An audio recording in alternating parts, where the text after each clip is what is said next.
Dr. Beardsley! Holy moly! We got 5 minutes to go, dude! We got 5 minutes to go, dude. You kick the door in, you're like, when's class? No, Beardsley. Welcome, welcome. No, you know what, Chris Steve? No. You were right. You were right. It was 8 p.m. and I changed the schedule just so, I mean, at least people could see. Dude, I had to make something for dinner. I hadn't eaten all day. And, like, I was like, man, I really tried. You know, I was torn to, like, maybe snack on something and then get class going at 8 when I told you guys. But, dude, I had a student. I was up in the pattern. Abe. This is good. Sounds like you could use the Discord to help talk to the community. Food's critical. You take care of yourself. Chris Steve, thanks. No, you know what, Beardsley, I do. I do have a Discord. And that, you know, like, I've only been doing this for 1 month, so I'm actually coming up on my 2 months. I'm about a month and a half in, and I want to grow. I want to do more. I want to, by the way, is that music too loud? I have music on. I don't want to be too loud for you guys. I want to keep growing. I want to incorporate,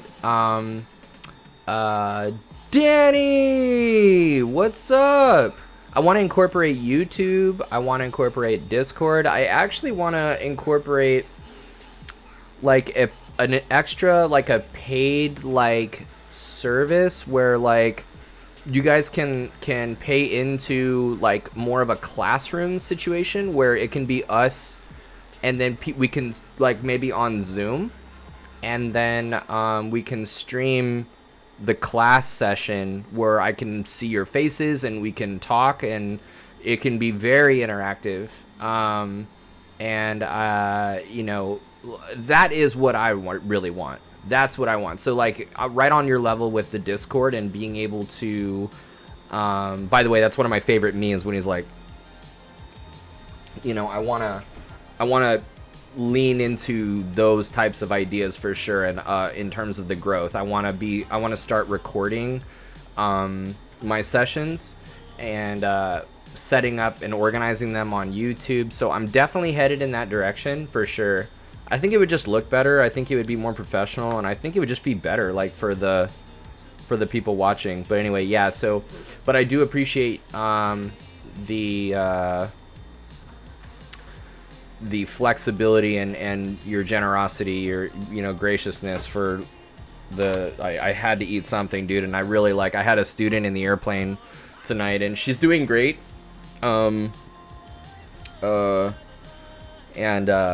She's really trying, but she's not able to fly that often, and so she kind of like regresses a little bit and had a really hard time today. I had to like save our asses from crashing like 9 times, but she's you know, in the pattern. It's a stressful situation, like a lot of changes.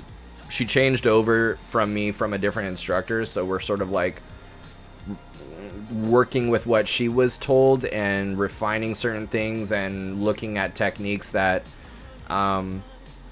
what was she doing to what was she being told to do that actually was making it hard like on herself. So man, it was, I took like a beating though, like mentally. I was like, I could really just use something to drink and like something to eat, just like some water or some kombucha or something like that. And like I made some like bomb ass like surf and turf, but I got a salad actually in the fridge waiting for me, so it should be good. But hats off to her for trying and for learning. I know I always walk away learning a lot and stuff, and that's all. It's all good, you know. It's not like any knock on her, you know, against her. Like, she's a student, dude, and that's my job to stay ahead of the student and prevent anything bad from happening and letting certain mistakes happen where, you know, it's learning opportunities for her. So it's all good, but dude, like, I just needed like an extra 30, you know, is all I'm saying. Yeah, Danny, dude, thank you so much. Yeah, so for those of you who are new to the channel and maybe watching later in the future as well, thank you so much for joining this stream, and to everybody else in here, thank you so much for joining. My name's Philip. I'm a certified flight instructor here in Los Angeles. I bring aviation education to the Twitch streaming space, really Tuesday through Friday, but private pilots really centered this month on Wednesdays, Thursdays, and Fridays, and really enjoying it, and trying to offer something a little bit different than what is so pervasive, like in this flight sim space on Twitch, which is a lot of great stuff, a lot of awesome people, a lot of fun things, a lot of, you know, group flights and airliner stuff, and a lot of interesting technology and IFR. But, you know, I'm trying to bring some uniqueness to the streaming space, where providing a little bit of an educational aspect to it, and a little bit of a step back from all of that technical, hard, like often very detached flying, because you're autopilot, and it's like, you know, versus taking a step back and looking at GA, flying skills, regulations, airspace, combining ground and simulator instruction, and learning like why we're doing what we're doing. And even if you're not a student pilot, you know, this is still the right place for you, because learning why we're doing what we're doing, and some of these things, like we've got aerodynamics part 2 today, how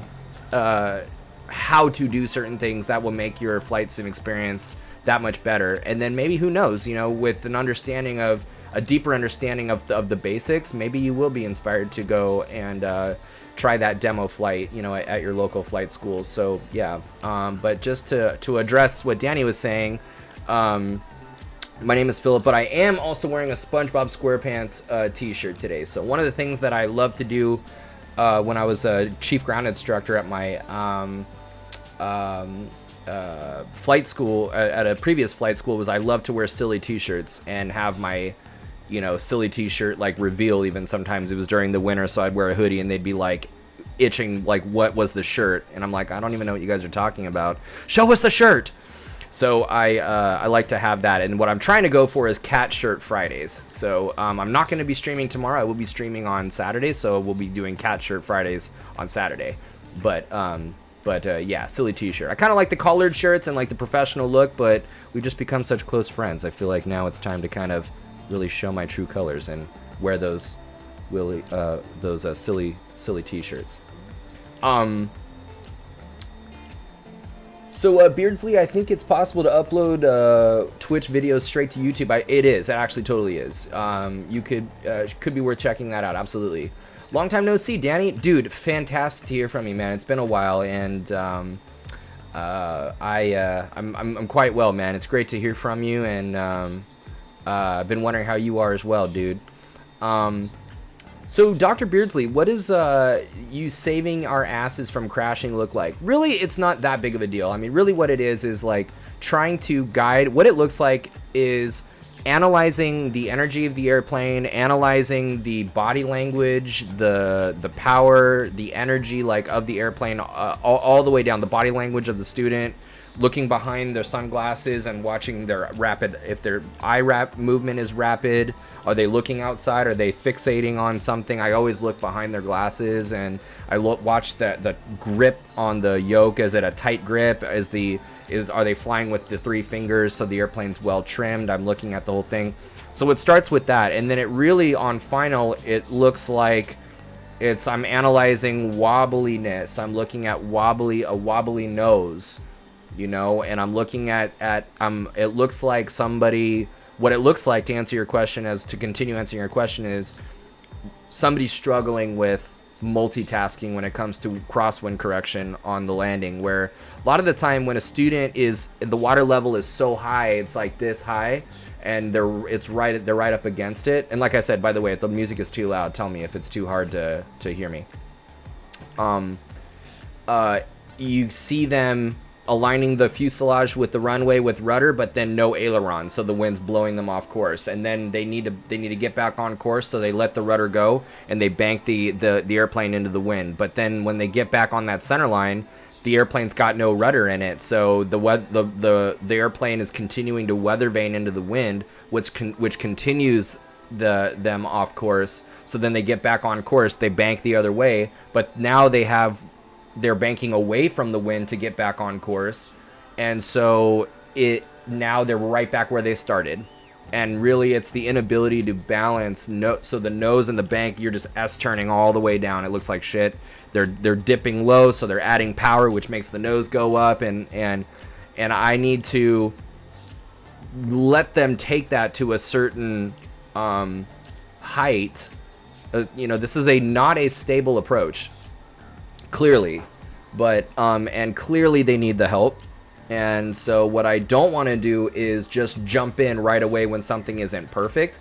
I'm really curious to see if they can pull this off in terms of at least cleaning up some of these messes. I want to see what they're able to clean up by the time. I'm obviously going to jump in, but I want to take it a little bit further, and I want to see, like, what are they able to clean up and what things are they messing up on the least, because that will be an idea of what I need to focus on, what the other stuff is I need to focus on. So I do need to see that. And if you step in too early, you rob yourself of that as an instructor. So then, so she's cleaning up a couple of these messes. I'm like, all right, she's got it. And this is, by the way, after numerous demos where I demo what's going on. I've broken this landing up into a number of different ways, like, that I'd be happy to get into, but I really enjoy teaching landing because I know how to cut this up into about 5 or 6 different individual pieces that the student can work on things individually versus we'll learn it all at one time and, like, you have to figure out how to land and eventually you get it. I don't believe in that. So cut this up into a few pieces, and I thought that she had it, but then right into ground effect, we're power idle and she's diving at the pavement. Like, dude, that is a shit feeling. But you know what? It's a shit feeling for both of us. There's no point in, reminding, her, like, you debrief about it. But, as an instructor, you stick to the positives.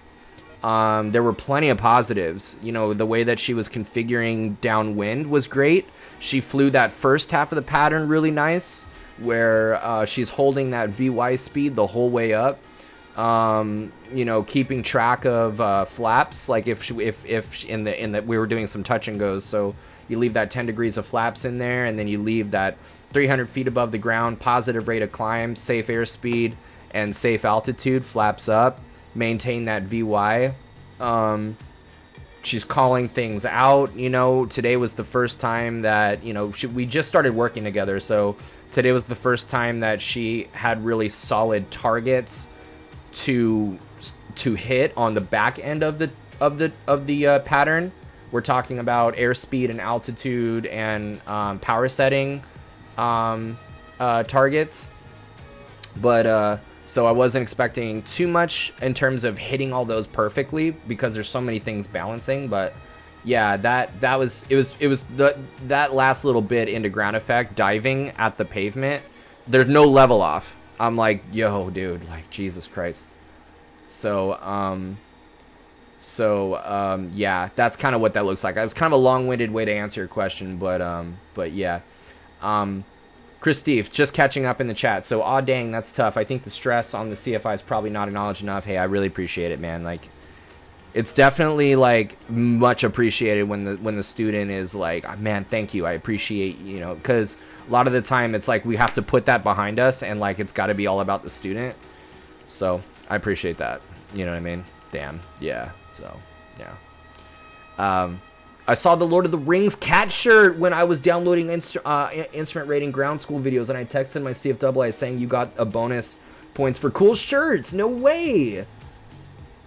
Society 6 has a ton of stuff. No way. I have some random cat shirts from there. I am so looking at that, dude.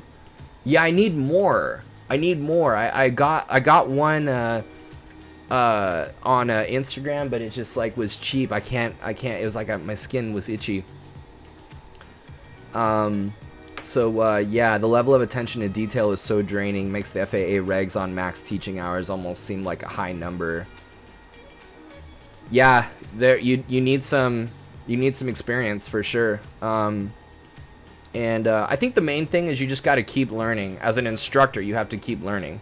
And I tell my students all the time, like, one of the things I love about teaching is, like, what my students teach me, you know? So, Danny, oh, man, you have school tomorrow and you've been tardy way too much. Don't be tardy, dude. Don't be like me when I was a kid, dude. You got to go to school, do a good job, find purpose, you know, stay organized. It's all good. We'll talk soon, okay? Text me, dude. Mom! I be mom. You guys, that's my mom. You should, everybody say hi to my mom. Thank you so much for, those words, ma'am. Mim. Yeah, finding the positive, it's super important. Yeah, I really felt for her, you know, she really opened up. Hi, Mim. I really felt for her, man. It was a tough day on both of us, you know, but we'll work through it. Dude, I gotta fix Tangles, actually. I'll be right back. Hold up. I can't have that. He's like chilling. Hold on. He's got to be attentive.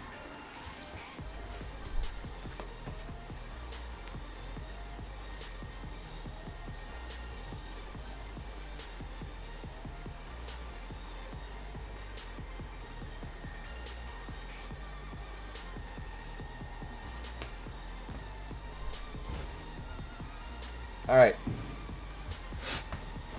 There you go. That's way better. Way better. Look at him. Look at him. And look at him. Totally attentive, making eye contact. Great posture. Right. Good job, Tangles. One thing I want to do is get a little stand for Tangles, and like a little mannequin stand. Like put it right there, and give him a little like aviator like leather cap with like goggles. I think that'd go over his like octopus head like perfectly. Actually, I was trying to look at like the difference between like my head size and like his or hers. I'm not really sure, but yeah. Anyway, you guys, listen. I just wanted to say thank you so much for let's get to it, okay? I can't stress this enough. Thank you so much for joining this channel. If you're new to the channel, just don't forget to follow, and I would appreciate a subscribe if you feel so inclined. Feel free to donate on my About Me page and read more about my story, kind of where I'm coming from and why I am doing what I'm doing. I'm an amputee pilot. I'm a amputee, one of the only CFIs in the country that are amputees, and that's an amputee. Full arm, my left arm is gone, and really enjoy like helping students in the way that we've been talking about tonight. So yeah, feel free to hit that follow button and join us. So how is the music, by the way? I wanted to like some little background music, but nothing really too like crazy. I don't know if you guys can, is it too like distracting or anything, or does it sound okay? Good mix. Yeah, it's this kind of more electronic. Yesterday was like hip hop, and I have this like electronic, it's an Odessa Pandora channel that I have like put together for sure. All right, fantastic. Okay, guys, so let's get to it. So tonight we're doing aerodynamics. Met your voice. The music is a good. Oh, fantastic! Awesome. So today is aerodynamics part 2. You know, it's a very important, like very like dense subject, aerodynamics, and this is something that we as pilots, we really need to spend a lot of time like familiarizing ourselves, because it's the cornerstone of what we're doing. We're talking about we're talking about the angle of attack. We're talking about how the wing actually generates lift, and from there, then we can start talking about other things, because without mastery of manipulating this lift and manipulating these forces, we're going to get into the 4 forces, really the 5 forces tonight as we finish up the aerodynamics lecture. Like without like manipulating these forces and being masters of these manipulating these forces, we got nothing. We have absolutely nothing. I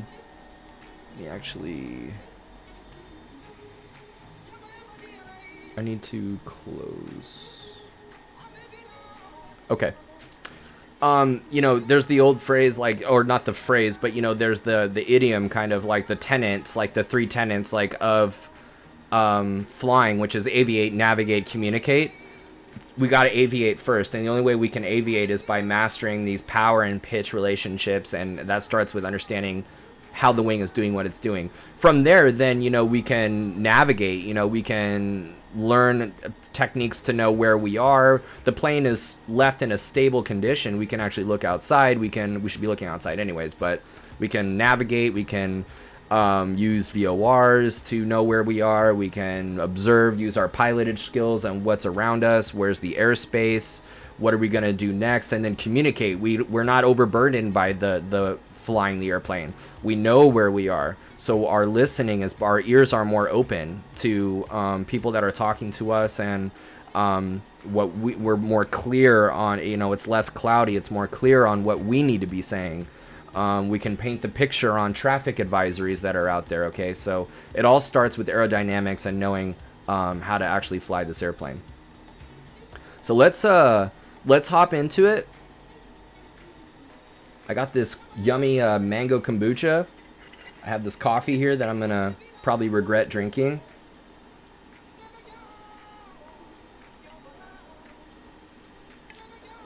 Because I have an IFR Sim student tomorrow at 9 a.m.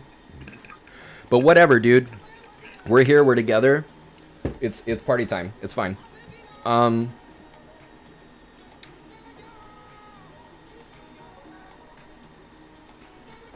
Let's see here. Okay. So let's review. Okay, we are talking about the way that this airfoil is going to behave. All right, it all starts with this shape. The shape that we call the airfoil. Now, the other thing the takeaway is there are airfoils all over this airplane. Okay, with the body, the fuselage of the airplane is a symmetrical airfoil from the top, with a leading edge and a trailing edge. The wing, of course, is an airfoil, but the propeller is an airfoil. And you know, Chris Steve, everybody, congratulations, by the way, to Chris Steve. She's going through her high performance endorsement right now as a private pilot, also going through her instrument rating. She's doing it in a 182 turbo. That is incredible. Not only is she doing the endorsement in something super gnarly, but she's thinking about doing her instrument rating in something that gnarly. We should all strive to be as courageous as that. That is really remarkable. When you're flying an airplane like that, or some other types of airplanes that are maybe high performance, not always, but all high performance airplanes will have this feature about the propeller, but not all airplanes with this feature are necessarily high performance. But you're going to have a propeller that can actually change its angle of attack. That's what you're going through right now, Christophe, with that prop, that new mechanism to learn, right? You're learning your high performance and you're not doing your complex, right? It's not an RG, correct? But you are learning the propeller, and that propeller, because it's an airfoil, you need to adjust the angle of attack of that on that propeller. Normally that propeller is fixed in place. It's a fixed pitch. But when you start getting into higher performance aircraft, there becomes a differentiation. The throttle is not controlling RPM all the time. Under certain states, it actually is, because, yeah, like, we could talk about that another time. But like, essentially, most of the time, you are not controlling RPM with the throttle lever or the throttle control. You are, Peter, thank you so much for the donation. I can't tell you how much I appreciate that. Thank you. What you're controlling with the throttle lever is the amount of air that you're mixing and that you're sending into the engine. Truly, the power that you're creating. The RPM is created by a separate mechanism with the blue lever in the middle, and you are changing the angle of attack on that airfoil. As you climb in that airplane, the air is thinner and thinner. You need to increase the angle of attack on that prop to get more thrust efficiency out of it. Just like more angle of attack in the wing gives you more lift, right? All that thrust is lift that airfoil of the propeller is producing, but it's tilted in a different plane. That's all that thrust is. So, Chris Steve, as you, I'm sure, have found out at this point, When you are up at altitude, or even on the climb, because I'm sure, you know, you adjust it for like what, 2250 or 2300 or whatever. I don't know what the procedure is. If you're doing 20, you're probably climbing out at 25 inches of manifold because of noise abatement or something, and then you're dialing the prop to the top of the green, 2250 or whatever it is. When you dial that prop back and you haven't touched the power, I mean, you're going to dial the power back, right, to 25 or 26 inches or something. Once you start reducing that RPM, you get jerked forward a little bit. That actually is the angle of attack increasing on the propeller. That RPM is going down. I would love to do a ground session on the constant speed propeller. That is my favorite mechanism in all of aviation. And it's just so simple, but it's so dope. That's what's going on. So anyway, the propeller is an airfoil. The horizontal stabilizer and the vertical stabilizer, airfoils. Okay. Now we have control surfaces that allow us to manipulate the chord line of that airfoil, right? That chord line is that straight line between the leading edge and the trailing edge. And so what control surfaces allow us to do is manipulate the position of that trailing edge. You can drop that trailing edge down, pitch that chord line up, and with that relative wind coming at you, you've effectively increased that angle of attack. Same thing with flaps. Oh, dude, Peter Mooney, if you would like that too, yeah, I mean, we should totally do it, dude. We should totally do it. And you know what I bet I can find if I spend 5 minutes online looking I'll bet you I could find a free, I'll even pay for it if I need to. Like, but, you know, I'm sure that if I need to pay for it, it would be cheap.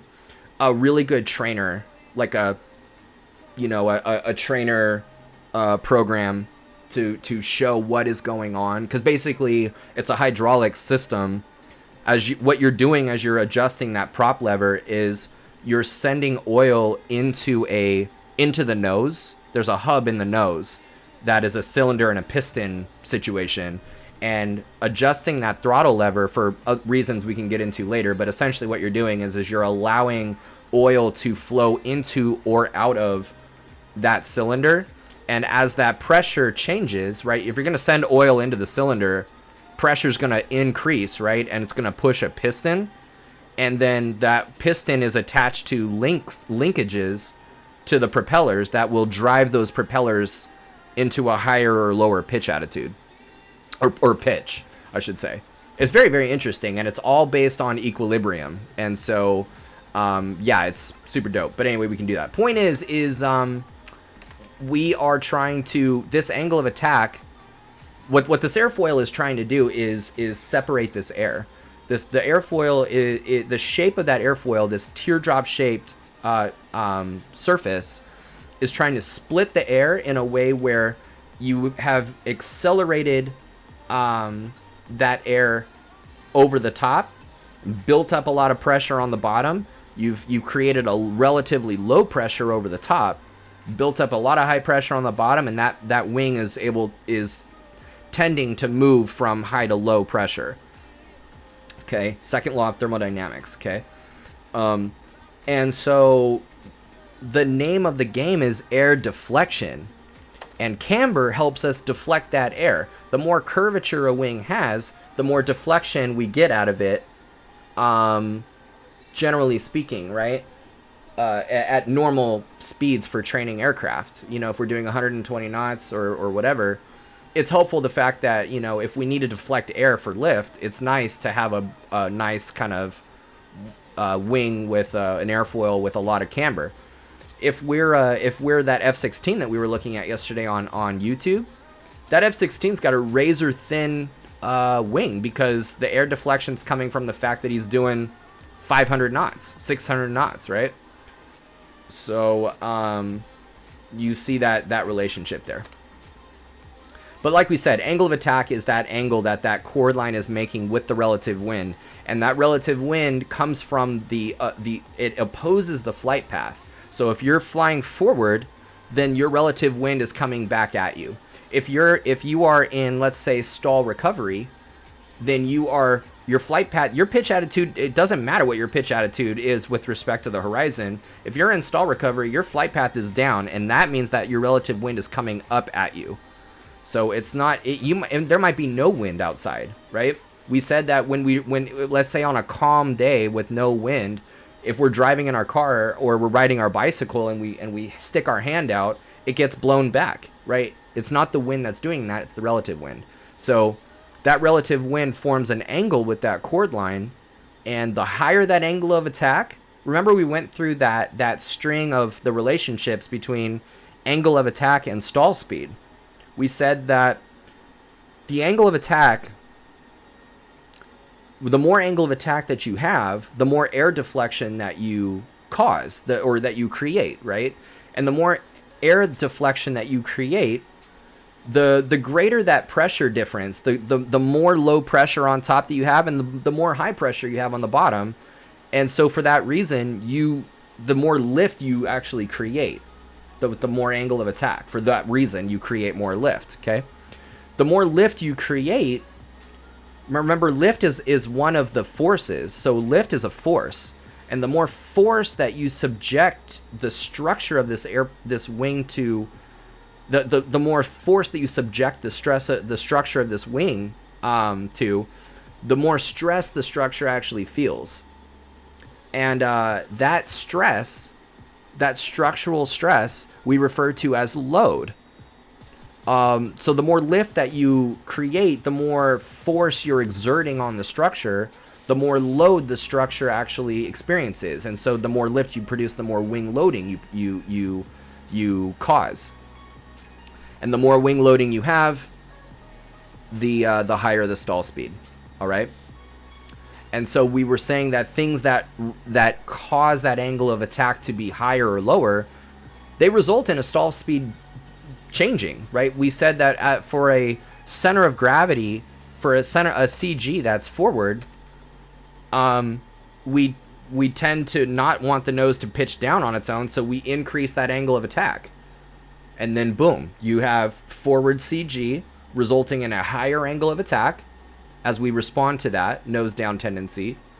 So we produce more lift, we produce more wing loading, and then so the stall speed goes up with the forward CG, and then the opposite for the aft CG. Okay? All right.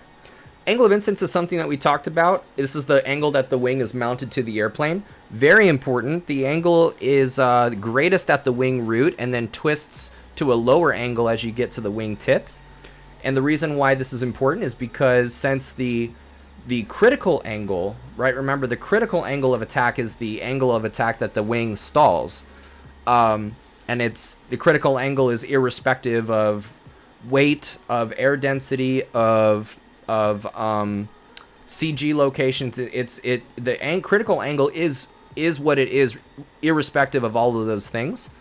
But how we get to that angle is another matter. How easily we get to that angle is another matter, but the angle does not change. So don't get tricked on that in the knowledge test. But the angle of incidence is highest at the wing root and twists to a lower angle as you go to the wing tip, so that the critical angle is reached first at the wing root. That's very important. It's very important that the wing root stalls first before the rest of the wing, so that way the wing tips are the last to stall, where the ailerons are. So that you have some aileron authority all the way up to the point where the wing essentially is totally stalled. The other reason why we want a high angle of incidence is because a higher angle of incidence at the wing root compared to the rest of the wing is so that we get an indication of stall early. The only reason that we can hang out with a high pitch attitude and feel the buffeting of the shaking and the buffeting of the wing before it stalls, right before it stalls, is because of this design feature, right? The rest of the wing is totally stalled, and you're feeling that turbulent air from the higher angle inboard, from the inside of the wing, okay? So that's a very, very important design feature. This picture is very important. We talked about what a vector is. We said that a vector is a pictorial representation of a force. Is that why the vector lines last night showed greater lift towards the center line? That is why That is one of the coolest things. I've never used that tool before, so I was like trying to like do what I was doing, but still not be like, dude, you guys, whoa, how cool, because that's really how I was feeling inside. I was like, that is wild. Like the fact that those vector lines, the lift vectors were they were greatest on the inboard portion. Like they actually simulated that in the modeling.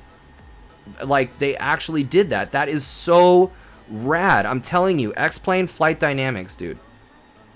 We said, what is a vector? A vector is a pictorial representation of a force. It's how we draw forces. And the two aspects of a vector, right? Length and direction. The length of a vector is representative of the magnitude of that force that we're drawing, right? So if we're talking about the force of lift, and we're talking about this resultant, this golden arrow right here, like the more angle of attack that we have, the longer that golden arrow is going to be, right? Because we produce more lift, and we just talked about why several reasons why we know that happens, and the effects of that, right? We talked about that, but the reality is, as that lift is increased, we can draw that, we can elongate that golden arrow. But guess what? Not only when that golden arrow is elongated, that's not the only thing that elongates. These components that add up to the resultant force also elongate. The vertical component right here elongates. Let me get this laser pointer out. This elongates, and also this elongates.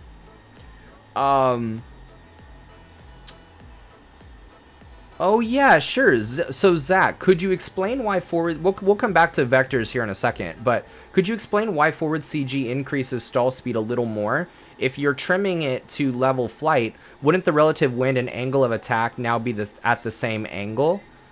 No. So let's think about it from... I absolutely can explain it here really quick. So with the forward CG, that nose is going to want to tend to go nose down, right? In a normal, what would otherwise be a normal pitch attitude is not sufficient. The angle of attack is not sufficient to maintain level flight. That the nose just is tending, it's too far forward, right? So what you're going to do is rest with a higher angle of attack. And a higher angle of attack is going to do at least two things for you. And that's why the angle will actually be greater than it normally would be.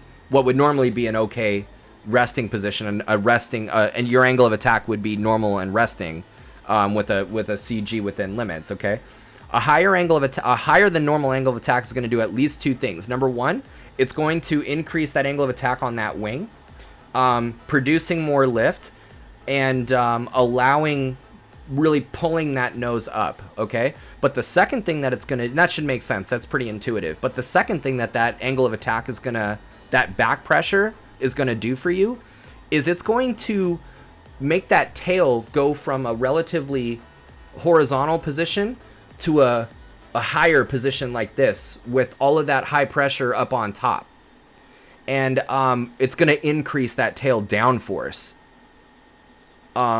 And so that's two reasons why it would not be the same angle as before, because you need more, you're asking more of the wing, and you're asking more of the tail to do more of what they would already be doing, just to respond to that nose coming down, right?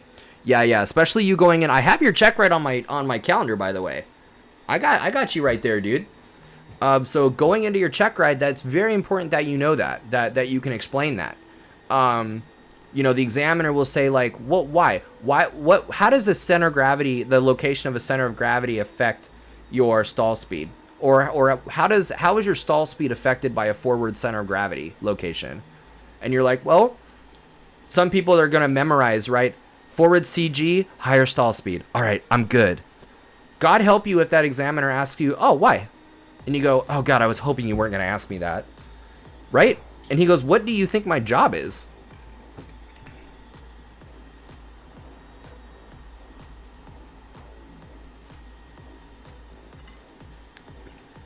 How many times a day do you think that examiner gets that from the student? God, I was hoping you weren't going to ask me that.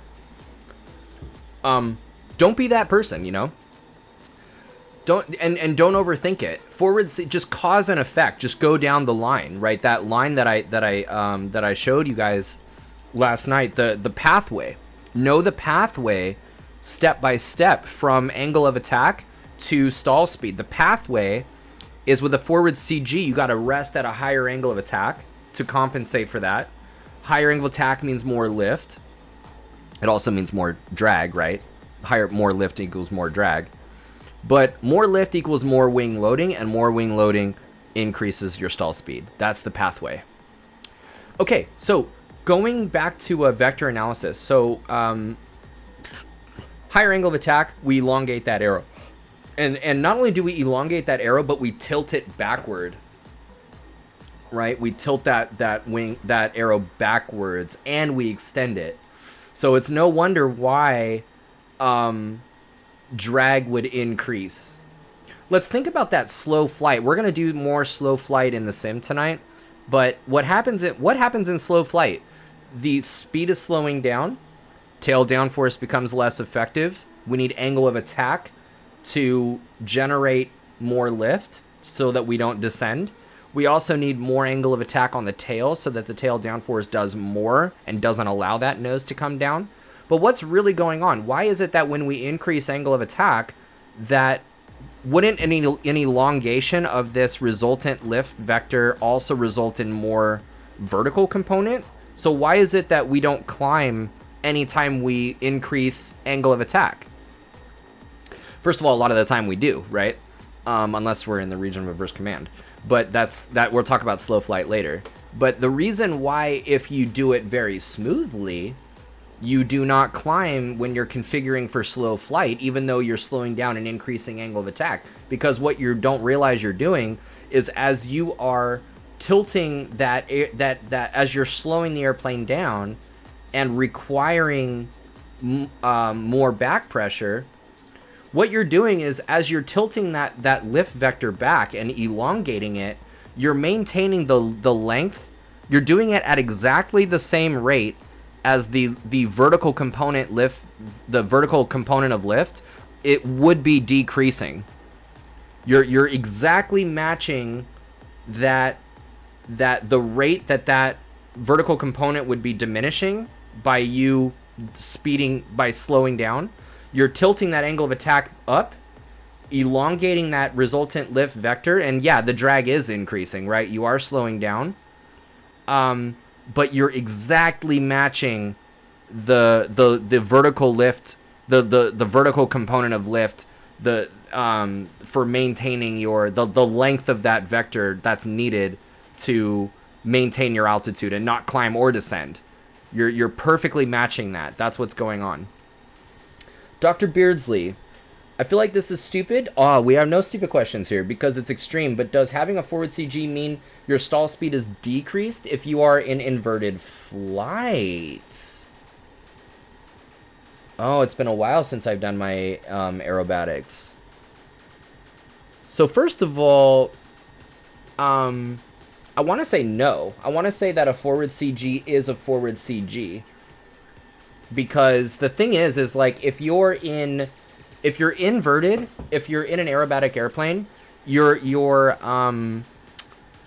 airfoil is probably more symmetrical than an airplane that isn't an aerobatic designed airplane, first of all. And so what ends up happening is, when you're inverted, you are producing forward, like, let's say you're at the, and let's even take it a step further and say that you're slow, right? And you're upside down. What happens is the nose wants to still pitch down, right? Which it would be, your nose wants to come up, right? You're upside down, so your nose wants to fall forward to the earth, you know? So what you're doing is you're literally pushing forward. You're putting down forward pressure on the controls on the stick. You're probably in a stick. You're pushing the stick forward to keep that angle of attack high. The angle of attack is high still, and you're producing lift on the other side of the wing. It doesn't change the fact, just because you're upside down doesn't change the fact that the relative wind is what it is, and that the chord line is what it is, right? The chord line is the leading edge to the trailing edge. And so you better believe it. Yeah, when you are inverted, like let's say you're at the top of an Immelman, right? And you dove and you got this half circle coming around and you're at the top. You come around and you're at the top like that. Make no mistake about it. You're not like this. You're pushing forward and you're cruising like that actually. You're cruising like that. You're pushing forward and you're keeping that nose a little bit above the horizon, even though you're upside down. There is a point in the Immelman where it's relatively 0G up at the top. Because you are so... now, I think what's weird about that is there's a feeling of not being loaded that I can't really explain. But I'm inclined to say that if you are not descending, even if whether you're upside down or not, if you are not descending, you are producing lift in the upward direction. And the only way that you're doing that is relative wind is coming at you. You've got that forward pressure, and you keep that angle high because you're upside down. And you still would be increasing your stall speed with that forward CG. Because let's say you're cruising around upside down, right? And that nose wants to come down. You're still holding that forward pressure as hard as you can to keep that angle high. Right? To keep that angle high. You're not sitting like that. That nose is going to want to come down if that CG is forward. So you're still pressing forward even more than you would. And your stall speed, you're still relatively loaded, I want to say. And your stall speed would increase actually still. But that's a really crazy question. Like, aerobatics is weird. Like, weird stuff happens when you're upside down. You're rolling with opposite rudder, not same side rudder, through the halfway. But anyway, yeah. All right. Center of gravity. Would it be fair to say that... So, Peter, would it be fair to say that up to a point, the gold line vector increases in length, which also increases the length of the lift and drag? Let's see here. No, it's all good. It's all good. Let me just get it here. So, would it be fair to say that up to a point, the gold line vector increases in length, which also increases the length of the lift and the drag lines? Absolutely. But at some point, the length of the gold line stops increasing, so the angle of the now fixed length gold line continues to increase that begins to simultaneously decrease the length of the lift vector, the vertical component you're saying, and increase the length of the drag vector. The answer is yes. So we need... yes, you are ahead of us. You're probably about an hour ahead of this, because that is what essentially what slow the problem that needs to be addressed in slow flight, because there is no more angle of attack when you're at your critical angle, right? So when you're near critical, we all know that slow flight is 5 to 10 knots above stall speed. So you're right there. You're running out of... You can't just pull back for more for more angle of attack, for more lift, because you're out of angle of attack. So meanwhile, if we are to maintain altitude, that additional upward force has to come from somewhere. And where's it going to come from? It's going to come from thrust. It's going to come from because our angle of attack is so high, but we're in level flight. We're not climbing, but we have a very high angle of attack. We know from experience, whether it's in the sim or in real life, we add power to remain in slow flight. And the reason why we add power is because now with our pitch attitude so high, we're going to come to this in a diagram, so don't worry, but with the angle of attack so high, we extend that thrust lift, the thrust vector. There is an appreciable vertical component to the thrust vector now at this point that is contributing to the total upward. We will find that in unaccelerated flight, the sum of the upward equals the sum of the downward, and that sum of the upward is very crucial, because lift is not the only upward force in that situation. The vertical component of thrust actually is a significant upward force, and so in a sense, they're to a certain extent non-negligible actually. thrust is helping hold you up. Which is like, what? What are you talking about? Thrust normally puts us forward, right? So I hope that answers your question, and the rest of the way, because like you said, in the region of reverse command, we'll talk about slow flight. We'll go do it today. I'll show you what I'm talking about. But region of reverse command, when you're in slow flight, there will come a time when you pitch up, you're descending. Because that you've run out of angle of attack, the drag continues to increase, and you lose your speed, and you just don't have the authority, the control surface authority anymore. You pull back, you actually descend. The other thing is, if we are to go any slower, we need to add power, which is also upside down. Like, what do you mean, right? Anytime normally in the normal region of command, we add power, we go faster. But in this flight condition, if we are to fly any slower, we need to add power. Because any slower means a higher angle of attack, which means more drag, less lift. And if we are out of angle of attack, boom, more power. We need more power to fly slower because thrust has to make up the rest of that deficiency. Wow, great question. Center of gravity. Not a lot to say here, but that hasn't already been said.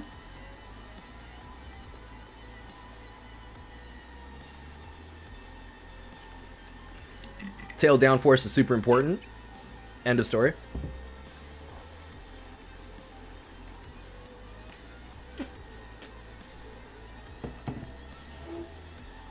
Okay. Right. Yeah, by the way, this picture right here, yeah, it's simplified, okay? But the point is power plant right here. I have an instruments, engines, and systems separate lecture. We'll get into why this is called the power plant, but it's called the power plant because it powers many different things, kind of like a car.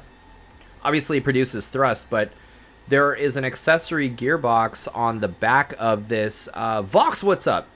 There is a accessory gearbox on the back of this engine, of this power plant, that powers things like the magnetos. It powers the ignition system. It powers the vacuum pump. On the front, it powers the there's a belt-driven alternator. It drives. There's an oil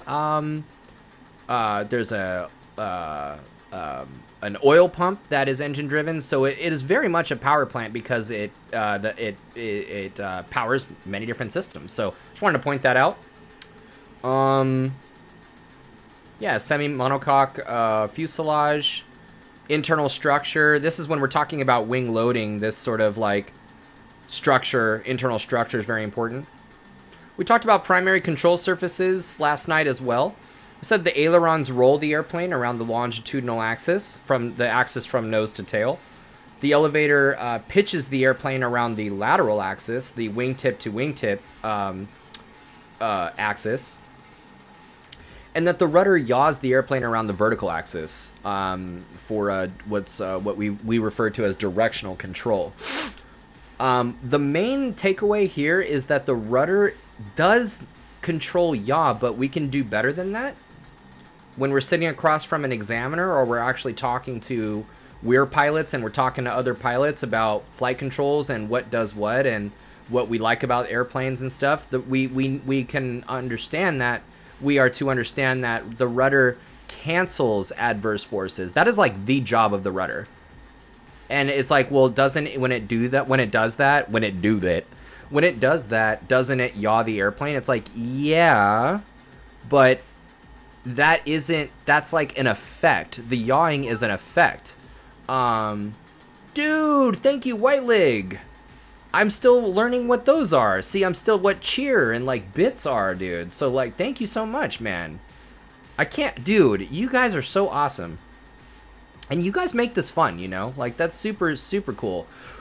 Boom! Yeah, the rudder cancels adverse forces. We'll talk about that. Flaps allow for a steeper descent without picking up airspeed, and the trim is like our elevator for our elevator, okay?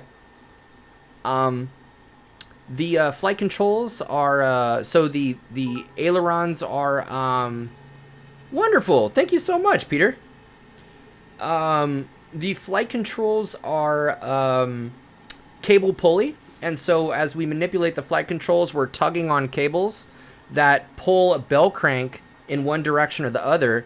And what a bell crank does is it translates rotational motion into linear motion. So as that bell crank rotates one way, it pushes the rod forward, and as it rotates the other way, it pulls it back. And that rod is what we inspect pre-flight. This would be an aileron or a flap, right? So, well, in the case of this, it would be an aileron, obviously. But yeah, so that is what the purpose of the bell crank is. Same thing with the elevator. The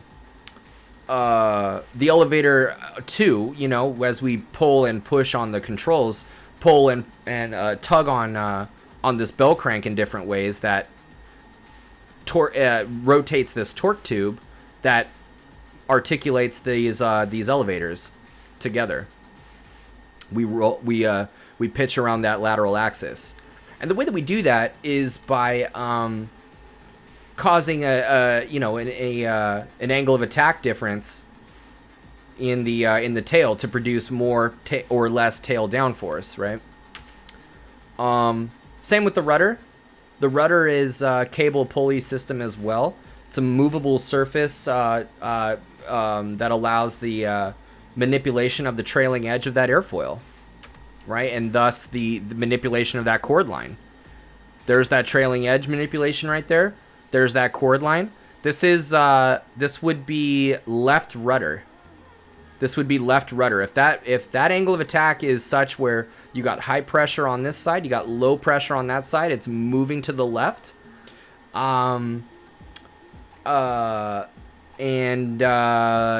Your nose is going to the left. Okay. Thank you so much. Let's see, Beardsley. Thank you so much for saying trim is an elevator for your elevator. I get now why it moves in the opposite direction of the elevator now. Absolutely. That's how I like to understand it is what we need is an elevator to deflect the elevator. We need a little mini elevator. Like, let's say that we need, let's say that we're doing that slow flight, right?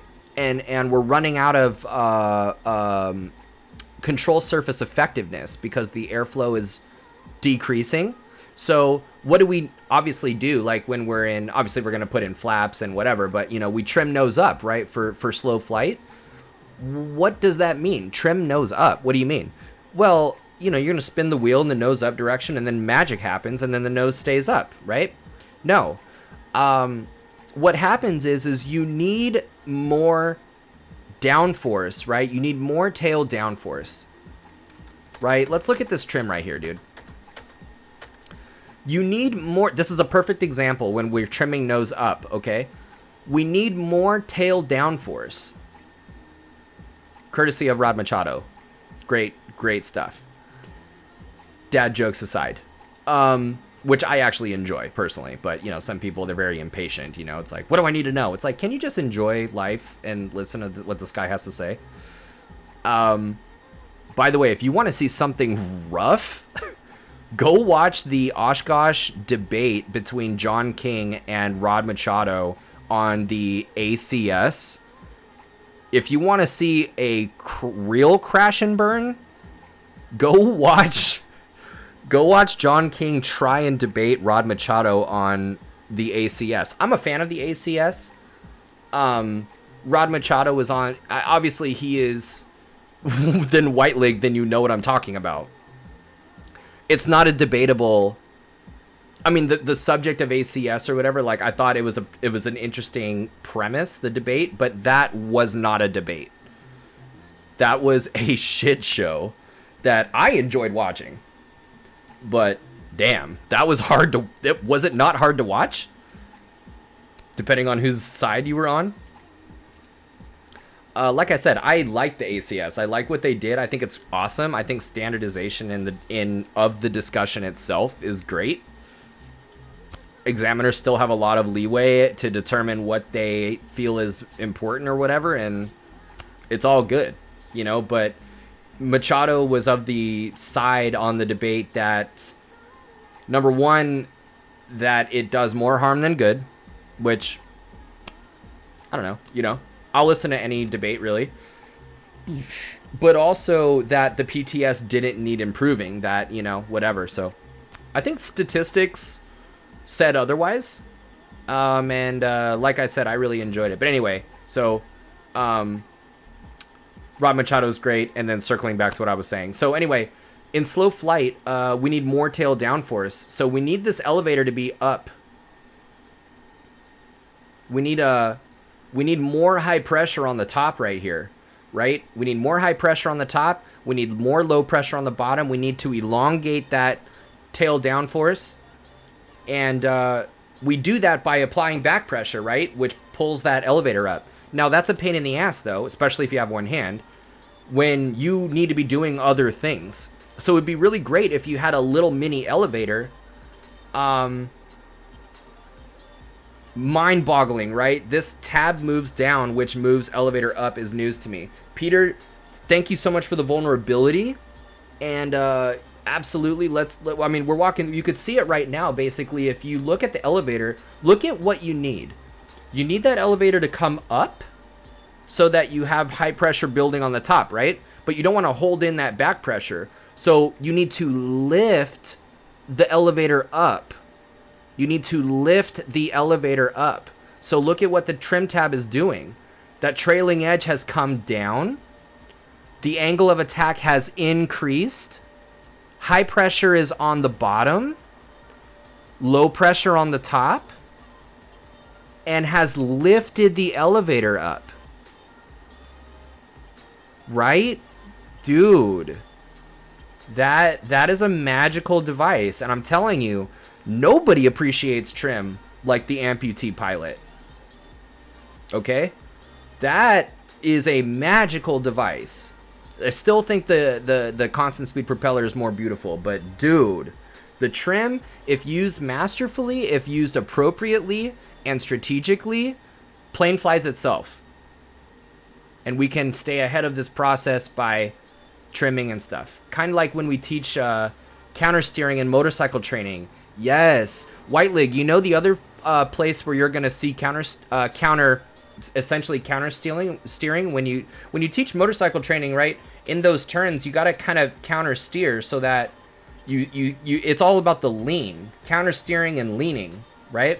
So when you are in this steep turn, you need counter steering, you need counter aileron so that you prevent the just like you need counter steering to prevent the thing from continuing negative stability wise, continuing negatively on you. You need counter aileron as well. So it's very interesting. So this is a situation where we have nose up trim. We need nose up. Yep, I get it. But if you look up counterintuitive in the dictionary, you see this slide. Yeah, exactly. All right. This is one type of trim. This is not all trim tabs move opposite, by the way. That's not always the case. We just finally got a grasp on trim, and now I'm like, yeah, but it doesn't have to be that way. Thanks a lot, right? Looking at what's called a stabilator. Oh my god. Who has seen Star Wars Canyon in 4K? Can we just talk for a second? And we'll come back to this, but we're having fun tonight. Can we just talk about Star Wars Canyon in 4K really quick? Dude. This is a place in Death Valley, California. Oh, we are rocking 4K right now.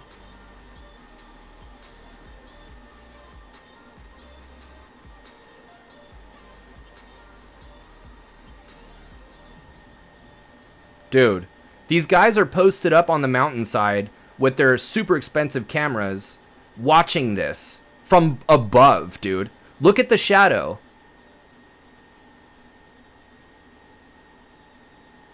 In 4K resolution. Look at what these guys are seeing, dude. Look at that, dude. How is that not a spaceship?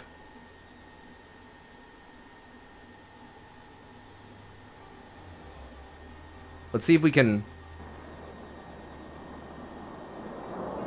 Let's get some throttle up in here, dude.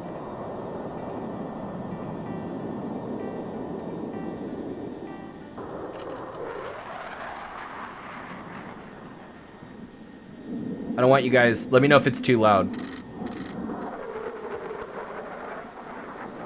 F-35? Dude. One of these is a, White Leg, put the trip together, bro. I'm driving. F-16, dude. Imagine, man.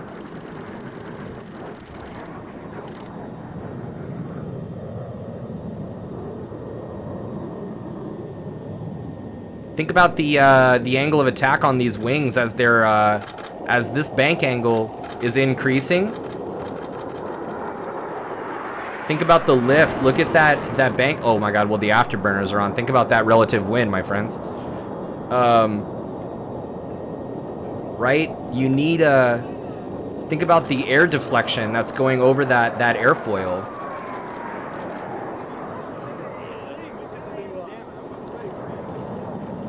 One of these guys actually looks at him in the picture. Oh my God, look at that image.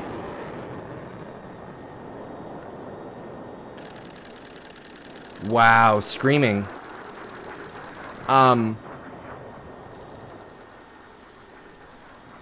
Let's see here. Try and find... Oh, dude, watch this.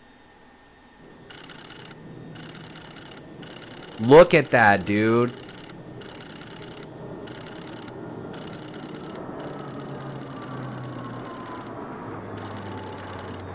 Pretty crazy. So yeah, aerodynamics. We're still talking about aerodynamics here. With the look at that, dude. Two ship chase. What? Oh my God! Look at the afterburner. Oh my.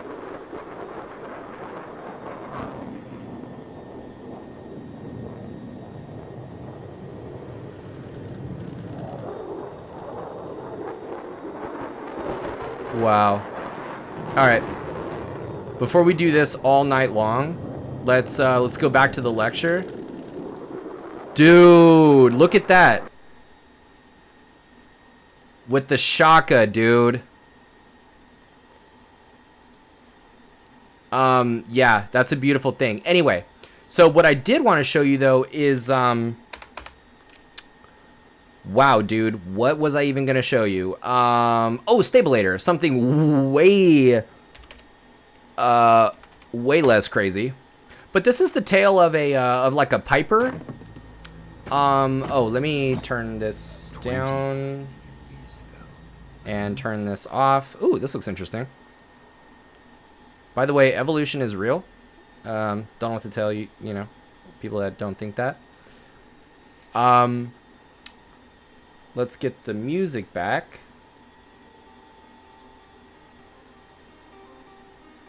Okay, so right now we're looking at the tail of a Piper or something, I'm assuming, like a Piper Warrior or a Piper Archer or something. And this has a different type of movable surface at the end. This is not a elevator...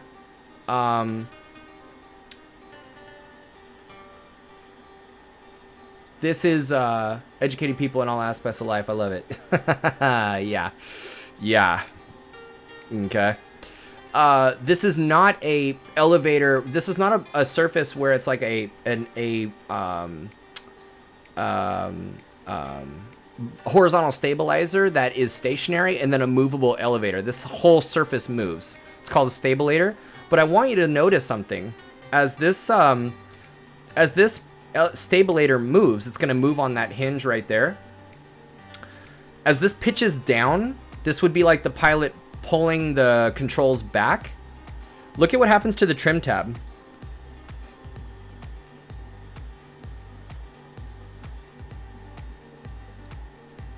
See that? Let me know if that music, sorry if I mess with that volume. Let me know if that music is too loud. Look at what's going on here. This pilot has pulled the controls. The trim goes up when the stabilator goes up. Yes. Try not to be. Let's. Oh, White Leg. Thanks, dude. Try Try and like hang with me though. I understand why you're confused because I thought the trim tab went down to move the elevator up. It does. It's a different type of surface. So what happens here? We are in slow flight, right? And we need more tail down force. So what do? We pull back, right? We pull back. This whole thing dips down. We got high pressure building on the top. Low pressure, look at the angle of attack is higher, right? The angle of attack is higher because it's inverted, right, as it is negative. So the angle of attack for sure has increased. We know that. There's no debating that right now. We can see the airflow. It's high on the high pressure on top for sure. Why is the trim tab in the up position? Well, because of the style of the surface, of the control surface. Really the only way for, if that trim tab was down, the stabilator would be battling against itself. You know, if it was down, there would be less downforce on the tail. Whereas look at where the trim tab is right now. That is more high pressure on that stabilator. There's more high pressure on that tail. Yeah, it's just, whereas with this, that the trim tab the entire foil surface dips down, so it has to go up. Yeah, the whole thing dips down, so it has to come up because otherwise you would have some portion of it being low pressure, some of it higher pressure, like it wouldn't work. Whereas if you're trying to generate more high pressure on the top, that's the only way that this is going to happen. So in the servo tab style of trim, this is a anti-servo. This is the anti-servo tab style.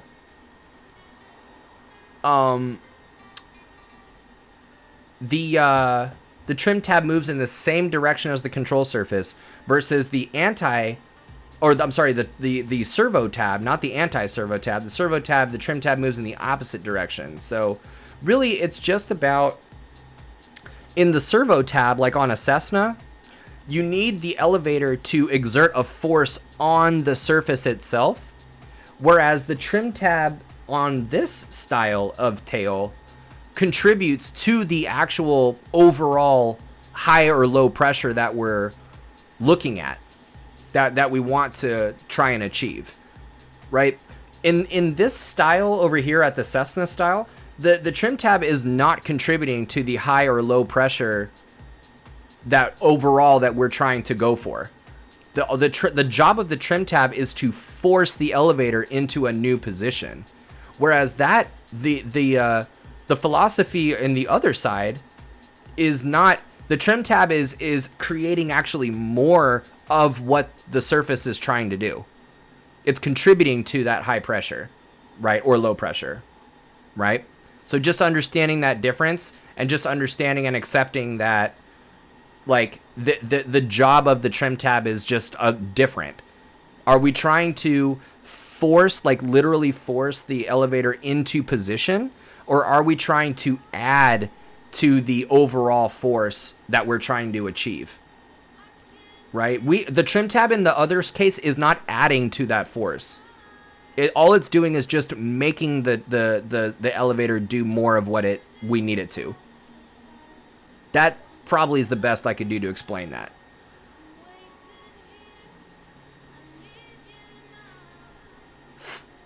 All right, 4 forces of flight. We talked about this in straight and unaccelerated flight. The sum of all upward forces equals the sum of the downward forces. Very important. We talked about that in terms of, we alluded to that when we were talking about slow flight. And now we talk about the lift. Okay, so when we're talking about lift, okay, this is, we talk about lift in 2 different ways, like Newtonian ways, the way, like, kind of viewing it like Newtonian, like Newton would, Isaac Newton, and then the way that Bernoulli would. And in reality, it's like they're both right. It's not one or the other, it's both. Newton really is looking at lift from the high pressure standpoint and what's going on high pressure. Distis, I believe, is how it's pronounced. Thank you so much for the follow. Whereas Bernoulli is looking at it from the low pressure side and what's going on. And the reality is they're both what's going on. So let me actually share my tablet.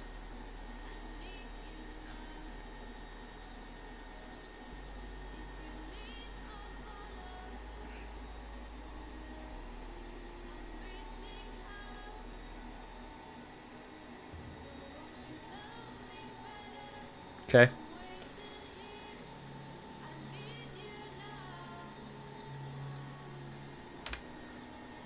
We'll talk about Bernoulli's principle here in a second.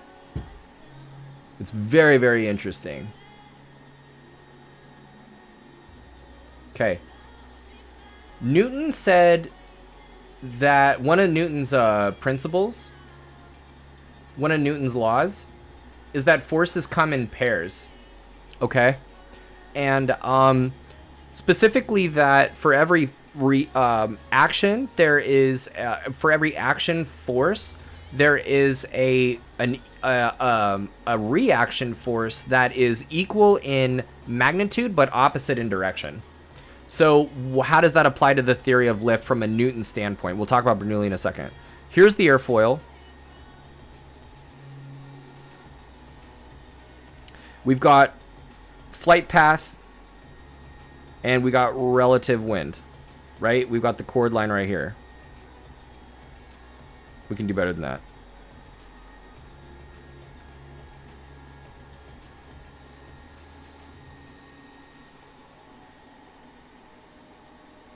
Okay. We have this angle of attack right here. Now, Newton's third law, that forces come in pairs, come from the fact that when you've got relative wind, this relatively high angle of attack, you've got this relative wind hitting the bottom, right? We know that high pressure comes from that, but why? When these air, he kind of looks at air as particles, right? As from a particle standpoint, whereas Bernoulli looks at airflow from a fluid big picture standpoint. Okay, so from a particle standpoint, what I mean by that is like as billiard balls, or the atoms and molecules that are in the air, right? So mostly molecules. So you've got these air molecules that are bouncing off of the wing.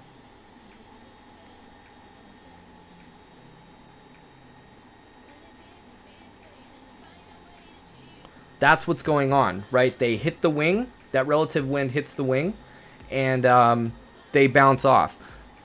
As a result, the particles bounce off of the wing, but the wing also pushes off of the particles.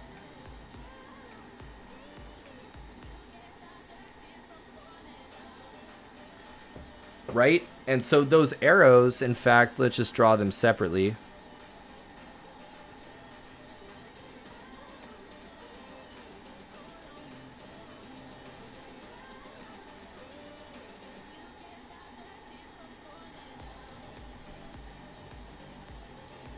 Boom, you have lift from that high pressure underneath.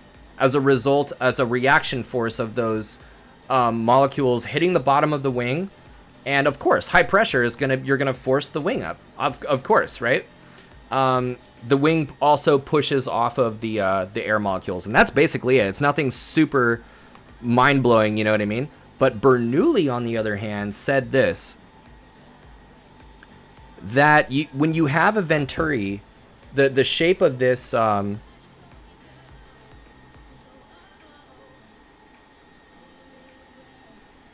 that shape right there is a venturi.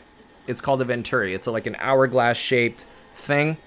And you'll notice here that you've got an area right there.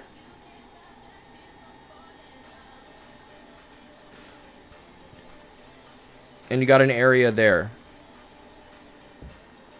Bernoulli's principle says if every, you ask maybe a private pilot or something, or even a commercial pilot, like not really well understood. They're gonna say, what is Bernoulli's principle? They're gonna say that Bernoulli's principle says that as air goes faster, the speed, the pressure decreases, right? As the velocity increases, the pressure decreases. When I'm having trouble getting to sleep, I just have to someone say Bernoulli and I drift. I said that wrong. Peter Mooney. When I'm having trouble getting to sleep, I just have someone say Bernoulli and I drift right off. How did I do? Did I pretty much nail that? Because you have to say it lulling, like, and I drift right off. Bernoulli's principle does the effect of what Bernoulli is saying. Yeah, like pressure decreases as velocity increases. But that is not Bernoulli's principle. Bernoulli's principle says that you've got area 1 and you have area 2.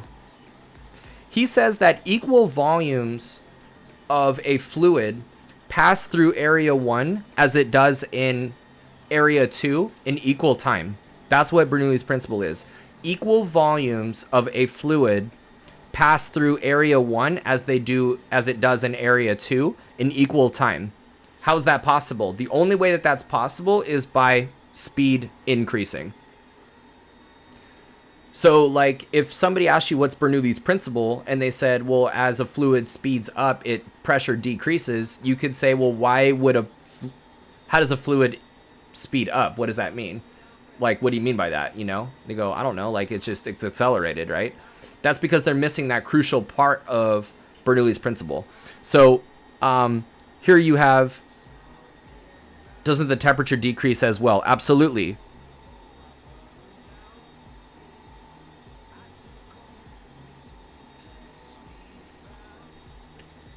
The ideal gas law says that the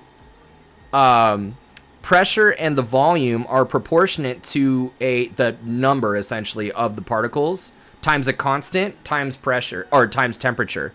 Basically, that pressure and temperature in this expression here are proportionally positively related. As you increase one, you increase the other. Pressure and temperature are related. This was helpful. This is exactly why winds increased when biking from an open field to between skyscrapers in Houston. Absolutely. You got the skyscrapers right here. Boom. Right? So, we've got a certain let's get rid of this because I'm going to use V in a different way, not volume. I'm going to use it for velocity. So, pressure 1, volume 1. You've got pressure 2, volume 2. And as that fluid moves from pressure 1, volume, velocity 1 to pressure 2, velocity 2, pressure decreases, velocity increases. As you move from area 1 to area 2, velocity increases and pressure decreases. Well, why does pressure, that explains why velocity would increase, but why does pressure decrease? That makes no sense. Like, that's a given, right? No, absolutely not. What is pressure? Pressure is first of all, it's a force, okay? Pressure is a force that the particles are exerting on the container that it's in. Pressure is the kinetic energy it's collisions. It's the kinetic energy that the particles impart onto the surface when they collide with it. So, as you increase that kinetic energy, that pressure, that's why that pressure increases, right? As you increase that, that's what temperature is. Temperature is the average kinetic energy of something, of the particles that make up something. And as you increase that, as you increase that kinetic energy by increasing, that's temperature is increasing.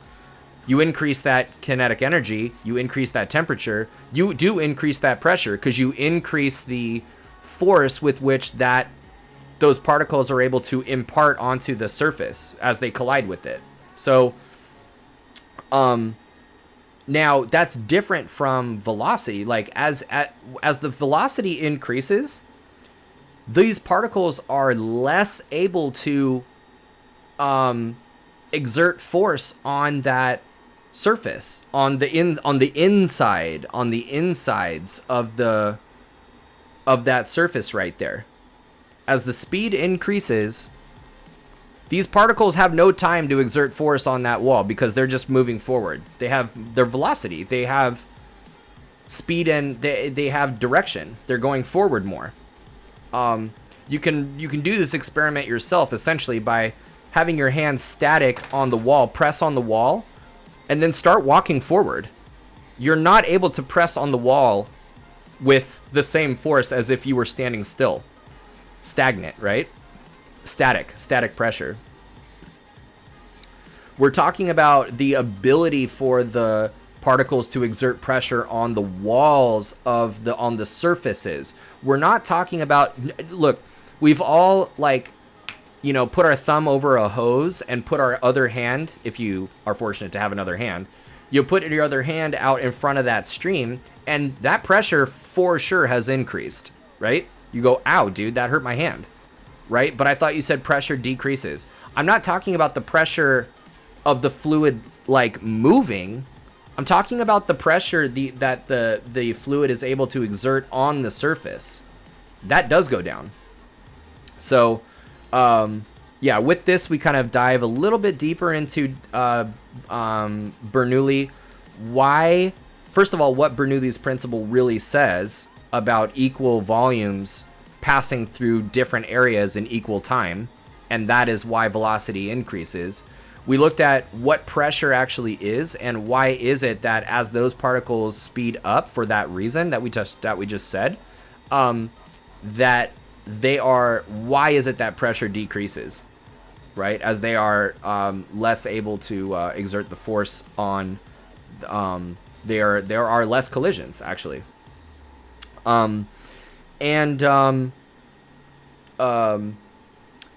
Zach makes a good point that, you know, the temperature also goes down. The temperature and pressure are related. As that pressure goes down, the temperature goes down, definitely. And so you have to be really careful.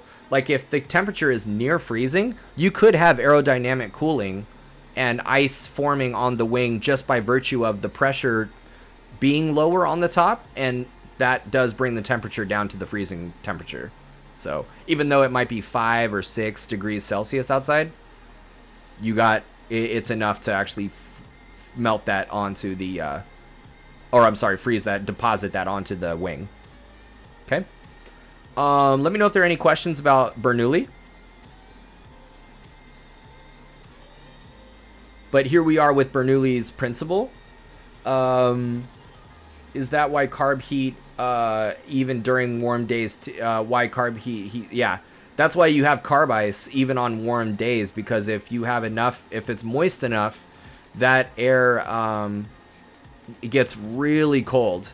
It gets really, really cold in that carburetor, and you need that carb heat, especially in a 152. Okay. So looking at the airfoil, it's the same thing. It's the same thing as that inner part of the Venturi here. You got that curved surface that those particles are traveling. They're whipping around over the surface of that, over the camber, over the curvature of this wing, and they become more diffuse. We looked at the wind tunnel tests yesterday, and saw that the airflow becomes more diffuse.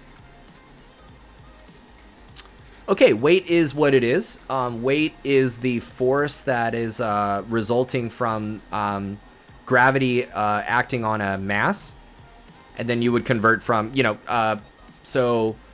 kilograms to kilograms, and then meters per second squared. Convert is what a newton is, and then a newton, you can convert newtons to pounds. I think it's like 2 pounds per newton or something like that, or I'm sorry, 2 pounds per kilogram. But yeah, it's like, or 2.2 or something like that. But yeah, so weight is a force. We looked at how weight, and center of gravity affects stability. We'll come back to that, but yeah, forward CG and all that. Thrust is very, very interesting. We kind of already talked about it, but it's the lift resulting from the propeller acting as an airfoil. We actually opened up with this, so we're good there. Whoa, way too far forward. All right. There are two types of drag. The induced drag is an unavoidable byproduct of the production of lift. We said that there is high pressure underneath the wing, and it would really like to move from high to low pressure, but the wing is in the way. So it's not able to connect with that low pressure unless it's on the wingtip.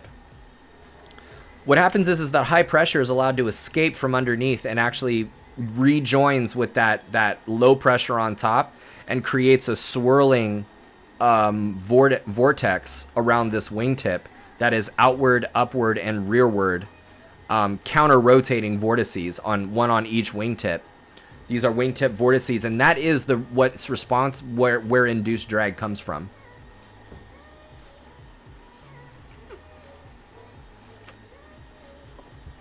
So the more lift we produce, the more induced drag we produce, because the more from a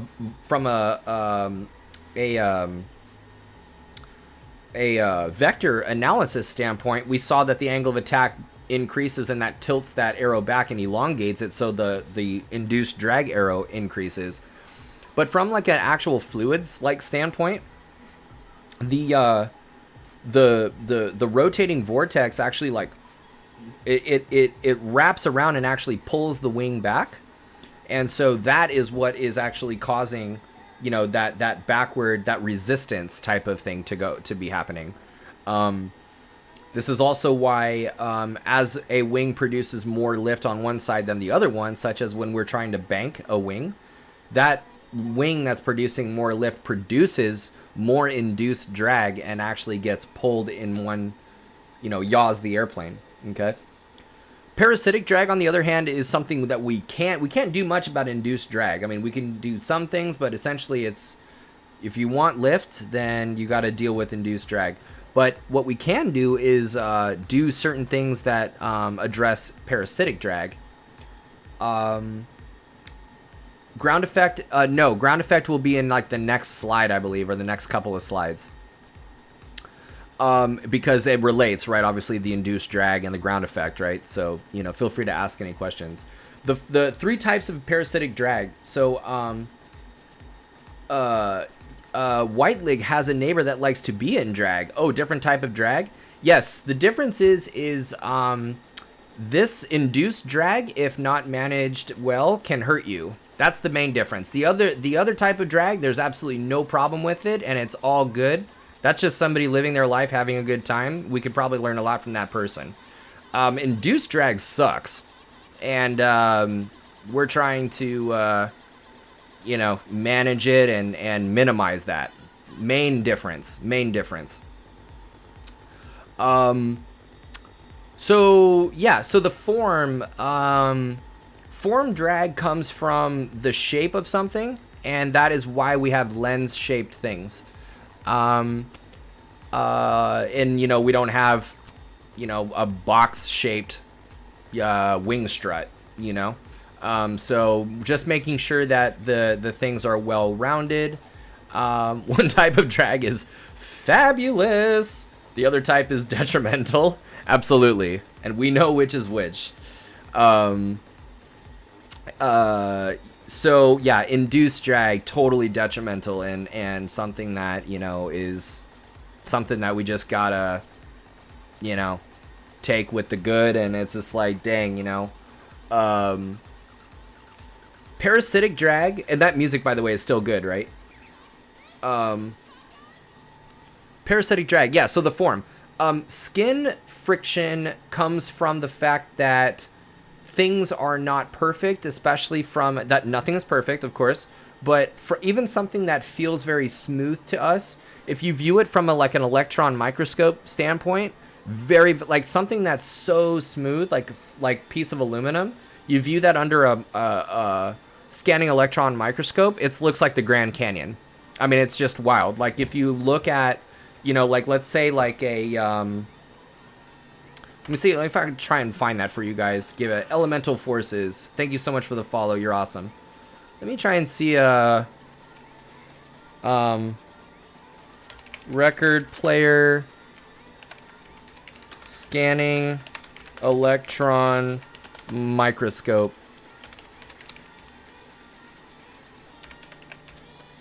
You know, we feel a record, and it feels like relatively smooth. You know, like it feels like some grooves, but it's pretty smooth. Under a scanning electron microscope, this is what it actually looks like. Look at that. It looks like a little canyon in there.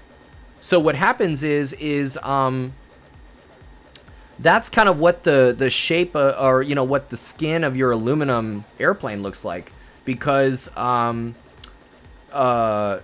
know, maybe it wasn't like totally laser cut, or maybe it like was, you know, they're just mechanistic like ways of like the way that metal was machined, like it's just less than perfect, you know. So you've got all these little like micro like whatever in it. Another picture of like scanning electron microscope stuff. Maybe materials.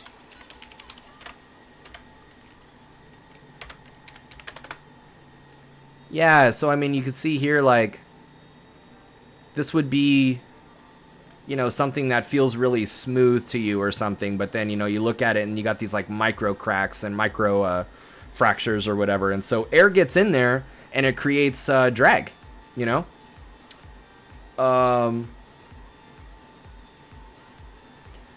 Let's see here, totally off topic, but Harvey Fairstein says oh, a drag queen is kind of like an oil painting, you gotta step back from it a little to get the full effect. Gotcha. Razor blades under electron microscopes are crazy. Dude, absolutely, I bet. So finally, so that's the imperfections in the skin. And then interference drag. We're talking about the drag that forms where the wings meet the body of the airplane. So that's why we have fairings on an airplane, is because of interference drag. Yeah, that swirling turbulent air based on located at in those crevices. Okay, slow flight. We've already really talked about this. You know what I mean? I've mentioned region of reverse command already. That we need. We need to increase power if we want to slow down, and we need any back pressure may cause the airplane to descend or stall. So. This also shows the thrust being contributing a lot to the vertical the total upward, right? We said in unaccelerated flight, the sum of the upward equals the sum of the downward. Here's your ground effect, Zach. So ground effect comes into play in like the last one of the final stages of a landing, stage 2 of 3. You know, in the 3 stages of a landing, you've got the approach, the level off, and the flare, and when you come into ground effect occurs 10 to 15 feet above the ground, and it's right when you want to be power idle and you want to establish a level pitch attitude. You want to arrest the descent, and you want that energy to start bleeding off, and it's going to take a little while because normally you have induced drag pulling you back. Right, that induced drag, the wingtip vortices are allowed to circulate.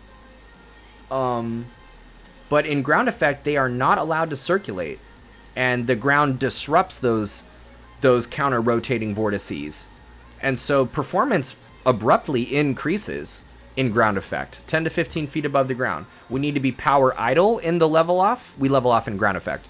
We need to be power idle and level pitch attitude, and we need to be patient.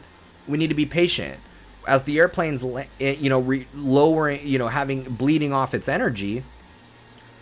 We need to hold that pitch attitude. Don't leave ground effect. And then as the airplane starts to sink, then yeah, we slowly apply that back pressure to reduce that sink rate, set the mains on the ground, and then slowly lower the nose gear down on the ground. Dr. Beardsley, when would back pressure cause a plane to descend instead of stall?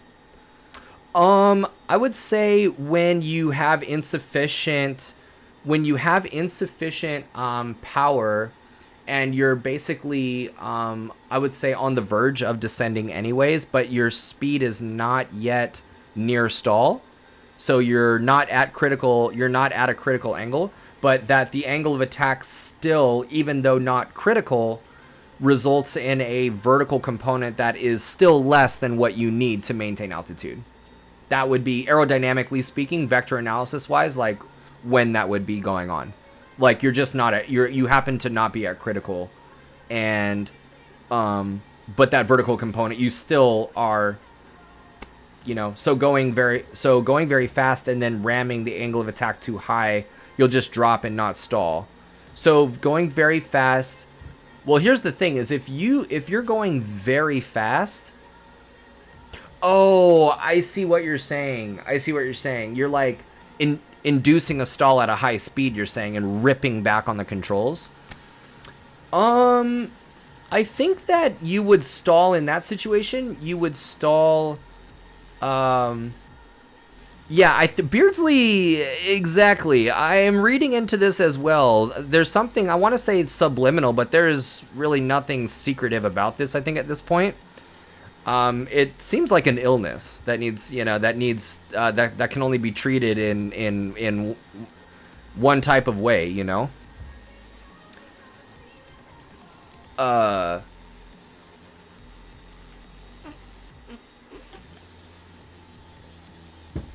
I don't blame you, Beardsley. I have 20 hours. Well, I guess I have about 25 hours of tail wheel, almost 30 hours, but I've got about 14 to 16 hours of aerobatics.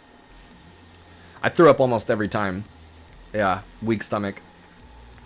He's not going to be any help on the cross-country planning and the weight and balance. Yeah, exactly. Oh, man, that's so funny. Okay, so yeah, ground effect. 10 to 15 feet above the ground. One of the last stages of the landing. Be patient. We need power idle into ground effect. Really going into ground effect requires power idle. But where we're talking about landing, so like, why is this coming up in an aerobatics? God damn it! Why is this coming in into the fold in a aerodynamics discussion? Because the reason for ground effect is because those wingtip vortices are disrupted by the ground, and the wingtip vortices, they are a part of that aerodynamic discussion, right? That the wingtip vortices, as a result of that high pressure rejoining with the low pressure at the wingtip, swirling around, counter rotating and holding that airplane back. That performance increase is pretty shocking if you're experiencing it for the first time. Okay. How airplanes turn. So we won't spend a lot of time on this, but what I will say is this. Number one, we need a certain amount of vertical component to stay level. And as we introduce bank, that vertical component is reduced because some of that lift is now going into pulling us into the horizontal component. So normally we want to produce turns. Ties into the story about your flight today, but it helped me figure out landing some to try to effectively play a game to keep it in ground effect as long as possible. So I think then bled enough speed off and settled onto the runway instead of pulling back too much and floating, which I did a lot. Fabulous. Fantastic. I'm so glad. Like, that's kind of how I view it. Also, get that power idle like nice and early. For you in the 182 though, I would carry some power into that ground effect, by the way, depending on your speed. If you're like 5 or 10 knots over speed, like, obviously don't go into ground effect with a ton of power. But with the 172, absolutely go into yeah. Oh, so you were probably in an SP then, 180 horsepower 172. You're going into that with power idle, absolutely.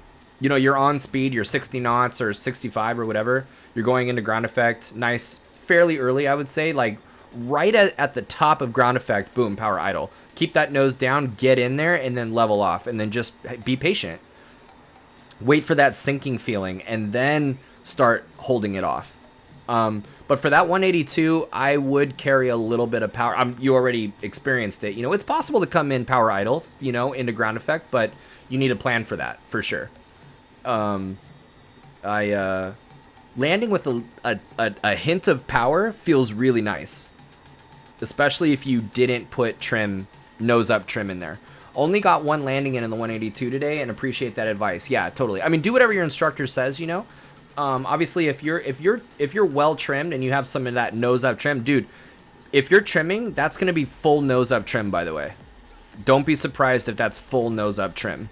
So, but yeah, just do your thing. Let me know how it goes. So, yeah, as we bank, that nose wants to come down because that vertical component has been lost. So what we need to do is increase angle of attack, extend that lift vector out, and restore that vertical component back to what it needs to be for us to maintain altitude, right? If we pull up too much, if we increase angle of attack too much, we're not surprised that we've actually been in a climb, maybe a gradual climb in that turn, if we're not careful. So you don't want to rip on it, but we are trying to increase the angle of attack, to increase the lift, to cause that vertical lift component to be restored.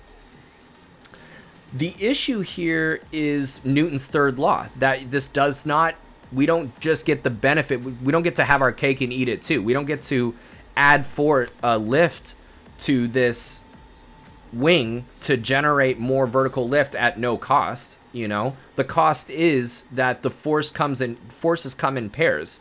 The pair here is lift and load. The lift is paired up with the load, equal in magnitude and opposite in direction. As we bank and increase the angle of attack in order to increase the lift so that the vertical lift component is restored, so too the load vector is also increased. And what does that mean for us? Well, first of all, we feel G loading. That's what G loading is. G loading in excess of 1G means that we are experiencing the load, which is a multiple, right? In this looks like maybe a 1.2 G turn, because it's like about 1.2 times the length of that weight vector, right? If that load vector was twice the length of the weight vector, that's 2 G's. It's a factor of 2, right? It's twice the weight. So that's important to know. So what are we going to do? We have to be careful, first of all, and that's the first thing, is that's where G loading comes from. Number two, takeaway from this picture is an airplane, like let's say a normal category airplane, has what's called a limit load factor that you cannot exceed in a normal category airplane in terms of category with respect to the certification of aircraft. Normal category aircraft cannot be stressed more than 3.8 G's positive.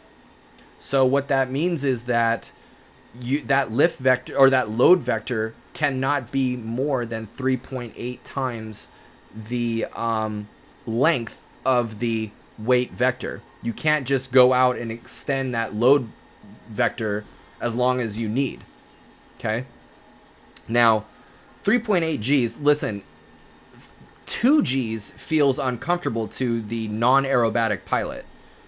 2 G's in a level 60-degree bank, or in a 60-degree bank, we are 2 G's, right? So if you're 45 degrees, you know, to exceed, to even come close to the limit load factor of a normal category airplane, you definitely did something wrong, or you're probably in turbulence, which you definitely did something wrong with your planning, right?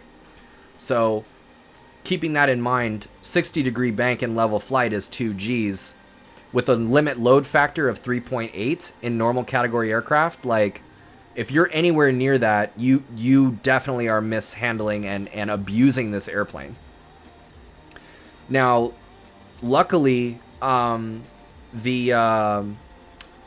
limit load factors have a buffer built in to where once you exceed that limit load factor, you're permanently deforming that metal. The wings are not going to break off, but you're talking about bending metal now permanently. So just be aware that It's not all about lift and like, oh, I need more lift because I'm descending. It's like, don't be putting in, you know, when you're going into these steep turns and the plane starts over banking on you, you can't be in a 60, 70, whatever degree bank because the load increases exponentially. So you don't want to be in, you know, letting that airplane overbank and you're just going to keep cranking on that back pressure. Like we were saying, you need counter aileron in that steep turn, hold that 45-degree bank angle, apply the back pressure to stay level, and be below your maneuvering speed. Be well below your maneuvering speed, right? Be below your maneuvering speed for your weight that day. In the pick on the left, too much rudder. Pick on the right, not enough rudder. Also, what are the two white arrows? The two white arrows show really where the ball is going, if I had to guess. It's kind of poorly represented, right? Like, put the turn coordinator on there, you know? Or the I should say it's the inclinometer, but, right? You are correct. When you need a counter aileron, you still need to pull back on the yoke for the elevator because you have reduced lift, right? Absolutely.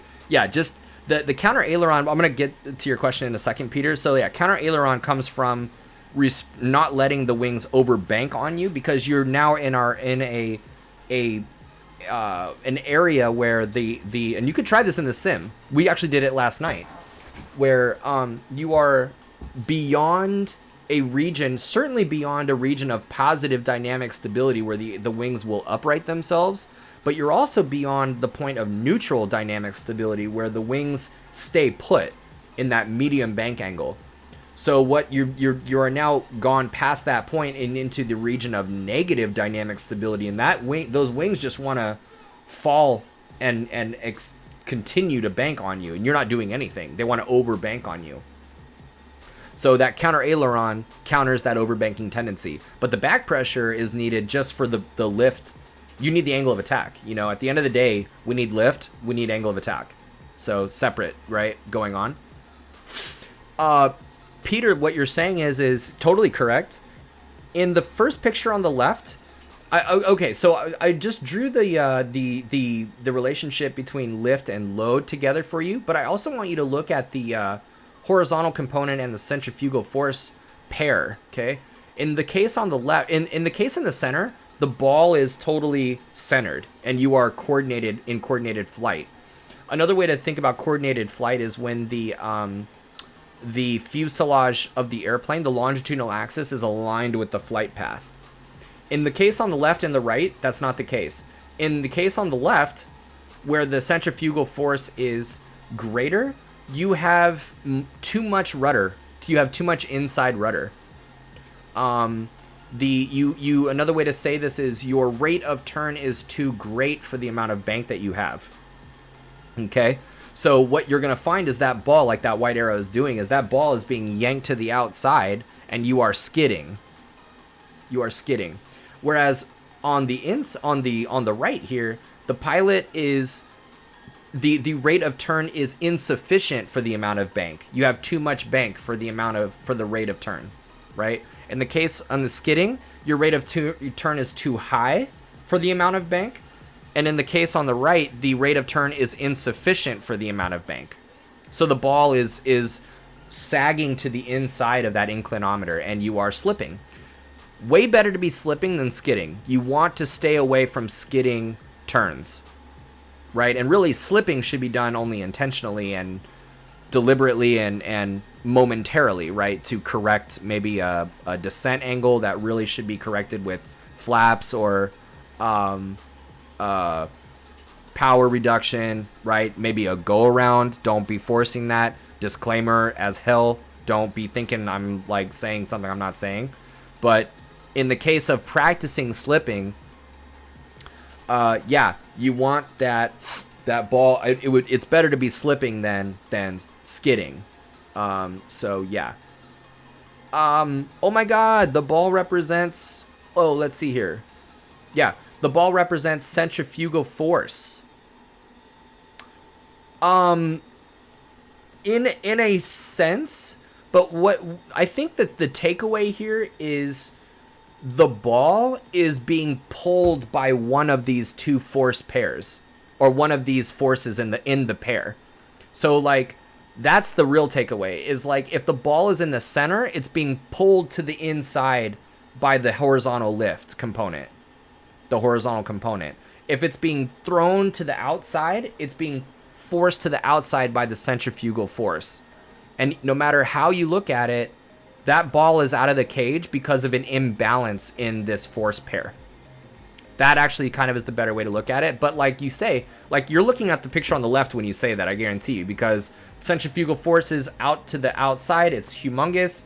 The ball's to the outside. So of course, right, it looks like it represents it. But then look at centrifugal force is inside. I guess you could think of it like that. But really the ball is it's having forces exerted on it by one of these forces in the pair that is winning over the other one. And then step on the ball. Absolutely. What's the difference between a slip and a skid? I don't understand that. So basically, let's see here. We'll take a look at let's look at slips and skids in the sim. But basically, anytime you're slipping or skidding, the fuselage of the airplane is not aligned with the flight path. So, in a slipping turn, you are, let's say, turning to the right. Your nose is off to the left, and that ball is being pulled to the inside. In a skid, think about like Tokyo Drift, like when those cars are, like when they're like skidding to the outside, and that back end is fishtailing out. That's what a skid is. And so it's no wonder that ball is being thrown to the outside of that inclinometer, right? Would have been nice if my instructor had mentioned that 20 years ago instead of just saying step on the ball. Yeah, there you go. There you go. But then you know what? Here we are now. We're good to go. We're learning. And it's all good. It's all good. We have Twitch, the almighty Twitch, to thank for bringing us together on this fine evening. Is it right to say that slip is understeer and a skid is oversteer? Right. So if I follow you correctly, so it's correct to say that the slip,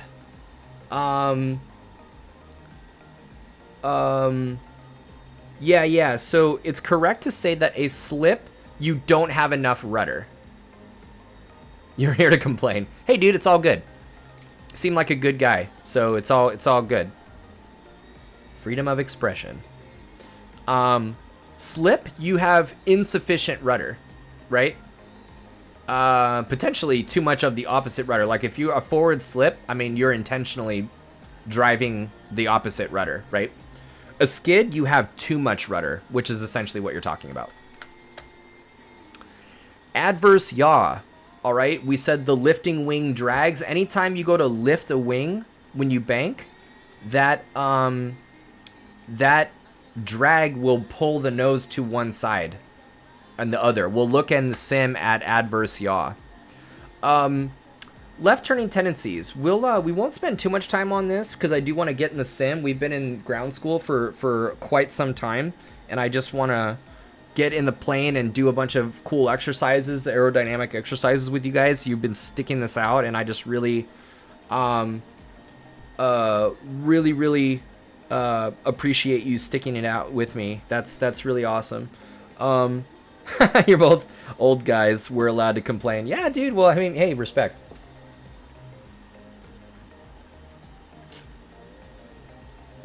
You're awesome gentlemen. And I suppose as long as there's balance, boom, complain away. So the 4 left turning tendencies, okay? The main left turning tendency, if propellers turn the opposite direction, we'd have 4 right turning tendencies, right? Well, if yes, actually, yes, yeah. Let's look at these left turning tendencies. So the main one right here is torque. That's the main left turning tendency. All of these are present, and to a lesser extent, gyroscopic precession is present in tricycle gear aircraft to a really less extent, right? From a technical standpoint, it must exist because by virtue of the fact that the propeller is a rotating object. But really where you see it, and you're going to hear this as well, like in other places, but like tailwheel aircraft, when you pitch down on the ground and you lift the tail, big time gyroscopic precession. So let's look at these one by one. Torque forces are all the time for the most part. Oh, by the way, high power settings, high angle of attack, and slow speed are the main where you're going to find the left turning tendencies the most. So any situation where it's a high power setting, high angle of attack, slow speed. Think takeoff, think go around, think power on stalls, think stall recovery, think slow flight, right? These are all high power settings, slow speed, and high angle of attack, if you think about it. So the torque left turning tendency is a rolling tendency. You want to be able to understand if it's a rolling or a yawing tendency. Torque is a left rolling tendency, and the fact is that the propeller is rotating rotating clockwise, as seen from the cockpit, and so all of the internal workings of the engine pumping and causing that crankshaft to rotate as the pistons are pushing on that crankshaft and causing that prop to rotate. The crankshaft is also pushing off of those piston arms and causing a counter rotation of the airplane in the counterclockwise direction to the left. So that's the first thing. And so the stronger the engine, the more torque you have.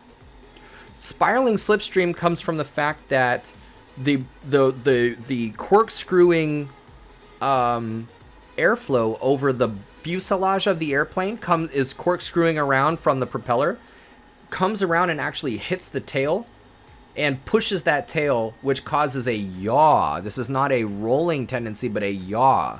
Okay? And isn't it true that when the airplane yaws, it also banks and therefore like rolls? Yes, but it's a yaw, tendency. Okay. P factor is also known as asymmetric thrust. This does not occur when in level flight. So, again, this is in a high power setting, high angle of attack, slow airspeed situation. Your angle of attack is high. Anytime the angle of attack is high, the descending blade has a higher angle of attack than the ascending blade. You can see here the example. This descending blade right here has a higher angle of attack here than here. So again, like we said, the propeller is an airfoil. Higher angle of attack means more thrust or more lift, right? It means more thrust, which means that this produces more thrust on the descending blade than on the ascending blade. So you've got more thrust on the right hand side that results in a left yaw across. And then gyroscopic forces, the gyroscopic precession is a very interesting issue because it's kind of hard to picture, but essentially it's why tops wobble. If you're spinning a top and the top just stays there, but you go to like tap it with like a pencil or something, all of a sudden, this thing's like wobbling, right? It's the wobbling effect of rotating objects when you go to disturb them from their plane of rotation. What gyroscopic precession says is that if the force applied to a rotating object is experienced 90 degrees ahead of their plane of rotation, of the rotation. So let's say that we are going to go pitch down. Okay? When you pitch down, essentially, if we look at the propeller as a plate at this point, because of the way that, it's rotating so fast, if we just look at it like a plate, pitching down would be if we went to the top of the propeller and pushed down on the top right here. Right? Let's actually draw this together here. Almost done.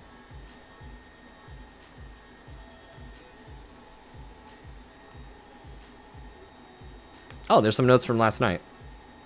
Sweet. So here is a nose cone.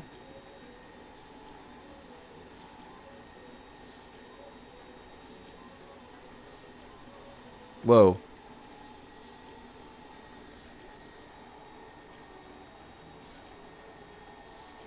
There you go. That's a good enough propeller for this.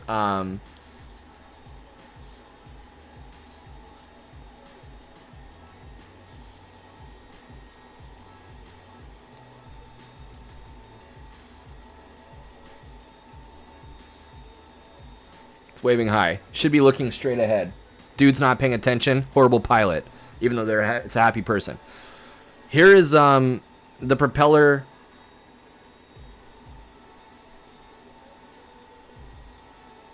There you go. Spinning clockwise. Okay. This pilot goes to pitch down.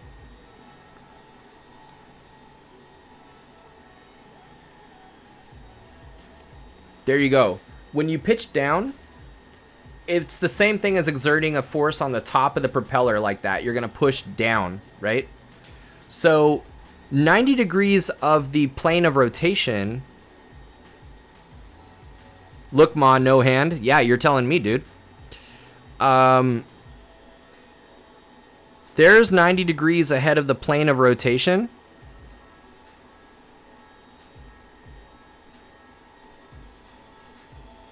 And so it's experienced right there.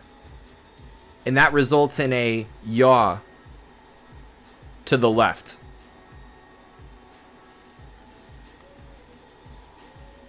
Right? If this pilot were to pitch up, it would be like this. Right? If you would be pushing up on the bottom part of that plate, and that would result in that pitching up, right? So 90 degrees ahead of the plane of rotation is right there. So pitching up results in a yaw to the right. Okay? And that is gyroscopic precession. The effects that pitching results in a yaw. In the sim, you can try it. You can look at how they model gyroscopic precession. If it's a good sim, if you're flying in the airplane and you rip back on the controls, it should, the heading indicator should move, actually. Try it. If you're flying straight and level in your sim and you want to push really hard on the controls, that heading indicator should move to the left. Obviously, don't do that in real life. I shouldn't need to tell you that, but I'm just saying in the sim, if you really want to try it, go for it. And that's when you know that they are serious business, when they've modeled the gyroscopic precession of that propeller, and made that pitch and yaw relationship actually like real. Okay. All right. Last topic, stability.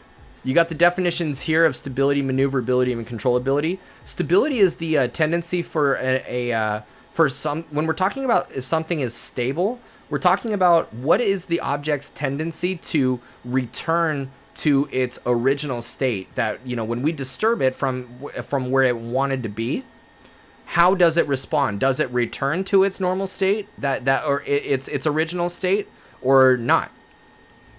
Maneuverability is different. Maneuverability, how maneuverable something is, refers to how much stress can it endure, right? How strong is it? Controllability is different from both of those in that something that's controllable responds well to control inputs, okay? So when we slow down, the airplane becomes less controllable, right? The controls become mushy. We have two different types of stability. We have static stability and dynamic stability. Static stability is the type of stability that describes the object's initial tendency once it's been disturbed. Let's think about an airplane in straight and level flight, where we actually, in trimmed flight, totally hands off, right? We go and we pull back on the controls. We know that the airspeed is decreasing. We pitch up, and then we let the controls go. Positive static stability is the tendency for the immediate initial tendency for this thing to return to its original state, which is why it pitches nose down right away. Right? Neutral static, something that's neutrally stable, it just continues wherever you left it. And it's going to continue doing what you disturb it, and then you let it go, and it's just going to continue doing its thing. Whereas negative gets out of hand over time. Dynamic stability is really where it's at, because it's how is this thing going to behave over time. In our scenario where we departed level cruise pitched trimmed flight, we pitched up and slowed down and then let the controls go, and because the airplane exhibits positive static stability features, the nose pitched down on its own because it wanted to go back to where it was. But over time, that airspeed, the thing is with that slow airspeed, the tail downforce has been diminished, right? So that nose, of course, is going to pitch down. But as that nose pitches down and it gains airspeed, that airflow over the tail increases. The control effectiveness over that tail increases then because airflow has increased. And tail downforce actually starts winning over, and that nose pitches up on its own. We went through some dynamic stability exercises last night, actually, and where it actually ends up dampening over time. All right. Okay. Cool. There's a couple other things, but it's all good. Let's get in the sim.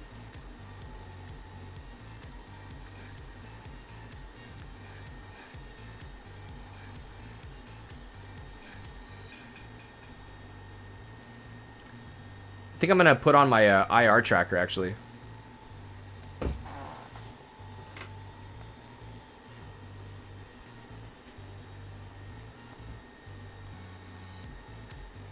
Okay, cool.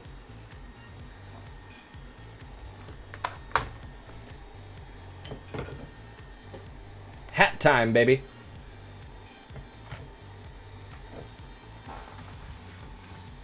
So let me just write down. We're gonna do.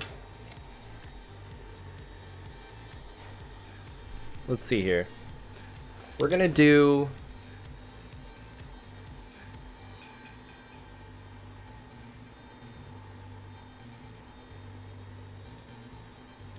Slow flight, steep turns, stalls. We're going to do, let's see, we're going to do, what else? Overbanking tendencies.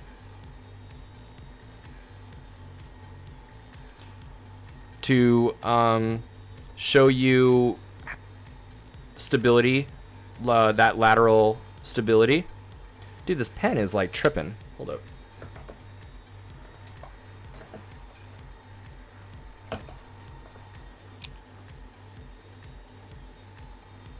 Okay.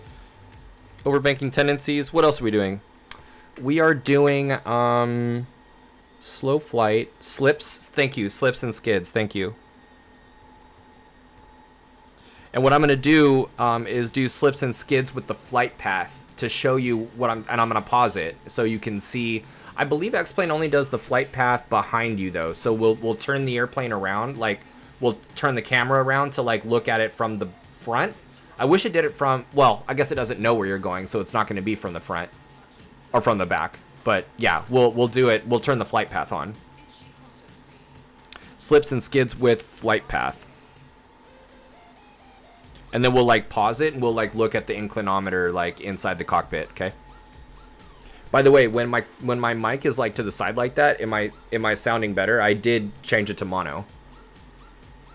Although it seems obvious to not build divergent systems, funny enough, many distributed computer systems like those used to build Google can become divergent and unstable over time. I believe it. I totally believe it. Well, and the thing is you were asking me about aerobatics. Like, you know, they build a lot of those airplanes to be negatively stable, because you want to build up speed and then like level off and not have the airplane like majorly climb and be trimming the whole time, you know? So they do intentionally make, and I don't know how, because I'm not an aeronautical engineer, although I do want to go back to school for aeronautical engineering. That's why I love this aerodynamic stuff. I love math. But I do know that some of those airfoils are more symmetrical than not, and they will exhibit negative dynamic stability over time, and negative static stability over time. Or I'm sorry, negative static stability initially. The initial tendency is actually, or excuse me, not negative, neutral. Neutral stability. Slow flight, steep turns, stalls, overbanking tendencies, slips, and skids. And then that'll probably be it. That'll be good. Okay.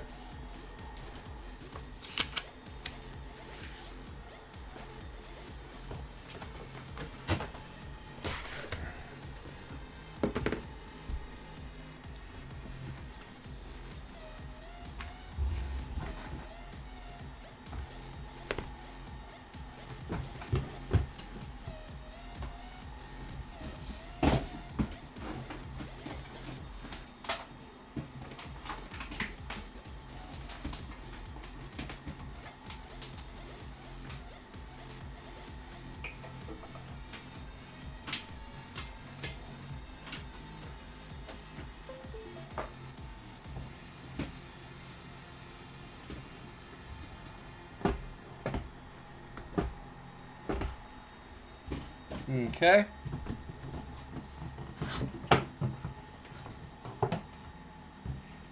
Oh. There we go.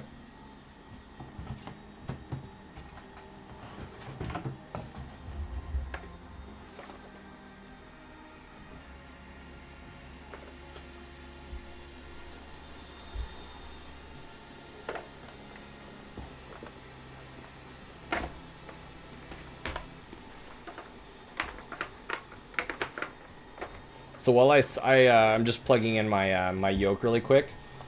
Do any of you guys play video games? I'm curious if you guys are streaming any video games, or if you're playing any scary games for October, or if there are any games that, because I also will stream. I'll stream video games as well. What do you guys like? Maybe what would you want to see, or are you mostly in the flight sim space only? Me, I enjoy a good video game as well.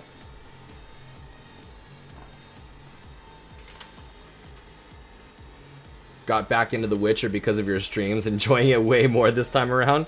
Dude, that's one that's a replay one. That's one that you replay and you're like, dude, what? I don't remember that. Or like why did I do that? There was a lot that I missed that first time around because it's so dense, the story. So yeah, Witcher, bro. Witcher, dude. Oh my goodness. Did you get the you have the expansions?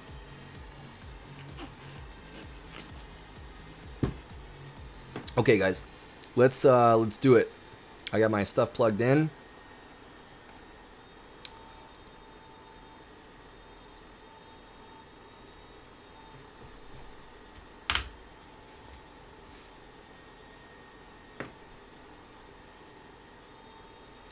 All right.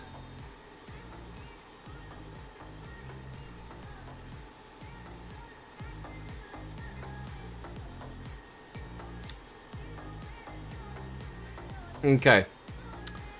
Let's go. You know what? I'm gonna do this in one of your guys' airports. No, I finally got past the first 15 minutes. Just finished the botchling mission, dude. Oh man, how disturbing was that? Did you kill it or did you free it? Also, video games were never part of my my life. Microsoft Flight Sim is my only video game, but I've made friends in the Flight Sim community who play other games and I enjoy watching them. Peter, awesome, dude. You freed it? Yeah, dude. Yeah, you gotta free it. You gotta free it, dude. Or else you're a bad person. So, yeah.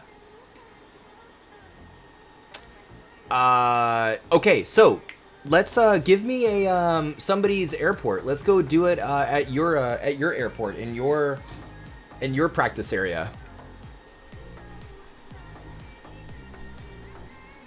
Made sure to make the dude feel real bad though. Yeah, dude. Yeah. I mean, what an ass. You're kind of like, yeah, of course they left. Please, Witcher, you gotta talk to him for me. Okay, let's get some airports. Where are we going? What are we up to? Which airport are we doing this out of? Yeah, Jackson. Let's do it. KJAC. We can even mix it up. We can like go into different places for different exercises. KJAC. Now this is X-Plane, so it's not, you know. When I was first heard there was a truck driving sim, my first question was, is there a watching paint dry sim? But turns out it's kind of fun. Nah, that's ridiculous. Of course there's not a watching paint dry sim. What you gotta play is watching grass grow sim. That's where the magic is at, dude. Watching paint dry sim, that makes no sense. There's a sim for literally everything. Dude, I saw... What was the other one that I saw recently was... Oh my god. There really is. There's a goat farm sim. Which I thought I might be into that, because goats are cute as hell. Okay, let's take off runway 1. Confirm. And then clear. Let's do it. Come on, there's a lawn mowing. There's a lawn mowing sim, dude. Exactly. That's the one I was thinking of. Okay. Wow,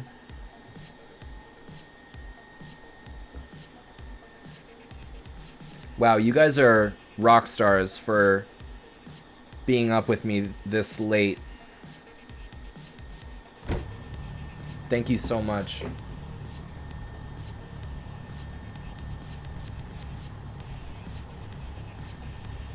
All right, we had a Jackson Hole, Wyoming recommendation. Let's take a look at the chart and see where we're at.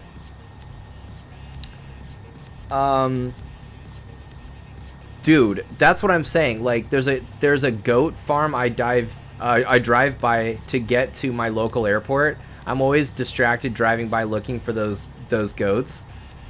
Zach, are you saying that Dr. Beardsley's drive past the goat farm is cathartic, or like the idea of goat sim is cathartic? And like, wow, look at us, dude. Look at where we are. I mean, even for X-Plane, this looks... Maybe you're having a bamboo shots jammed up under your fingernails sim? Someone would be into that. Okay, so what are we looking at here, dude?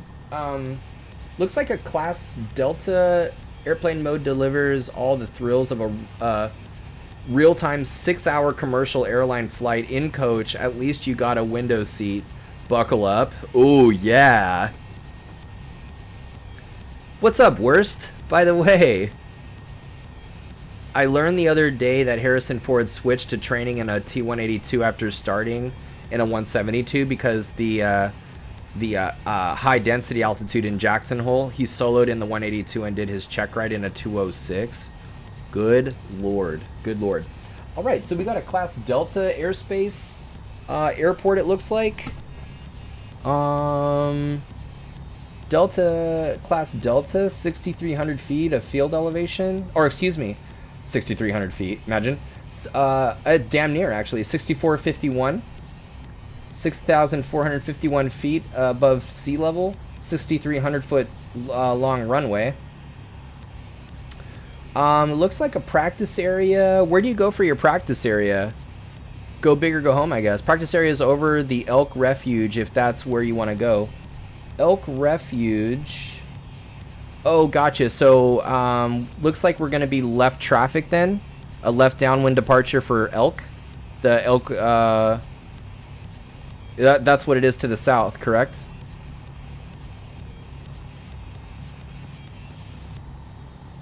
Yeah, the Elk National Wildlife. So here's what we're gonna do: is we're gonna go out of here, left crosswind, or I'm sorry, left downwind, and continue to Elk. Right traffic is standard there, usually because of the mountains to the east. Oh, I'm surprised it doesn't say right traffic on the thing. That's cool. Let's do it though. I trust you. And I'm gonna do game capture so that blackening doesn't annoy the hell out of you guys. And we're good to go. Yeah, it looks really pretty, dude. I mean, even for X-Plane. Like, the X-Plane's scenery, of course, is, like, totally embarrassing. And we're gonna definitely lean this guy. Left traffic is cooler, though. Left traffic it is, sir. We're gonna ask for a special clearance, or a special ATC clearance. You take off with any flaps?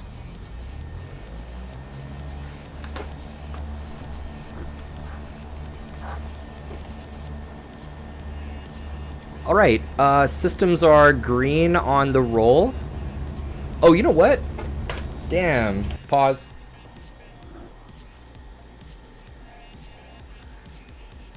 Oh, it's not. VR, enable. We need data. No, network. Why is it not accepting my track IR?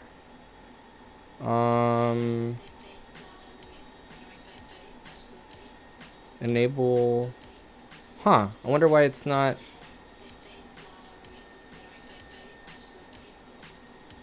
Oh, there we go. There it is.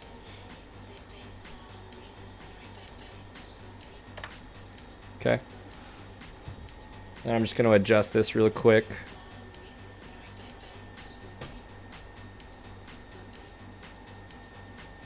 Whoa.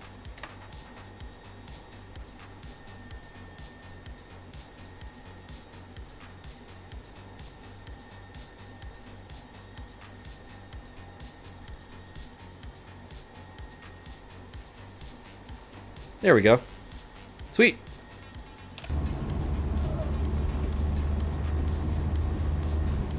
Wow, look at that density altitude, dude. It's taking forever to build that speed.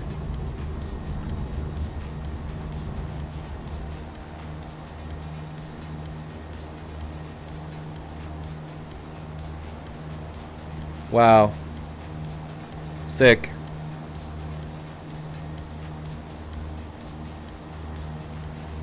Oh yeah, yeah. The left traffic is way nicer. Yeah, ground roll data is super important from a performance standpoint. Like, ground roll data is super, super important. Why does high density altitude take longer to build speed on the ground? Or just less air for the prop to bite into? Dang, Dr. Beardsley asking the great questions. So, sorry, I'm trying to adjust my microphone here. So, yeah, hold on, let me actually, I need to adjust this a little bit more.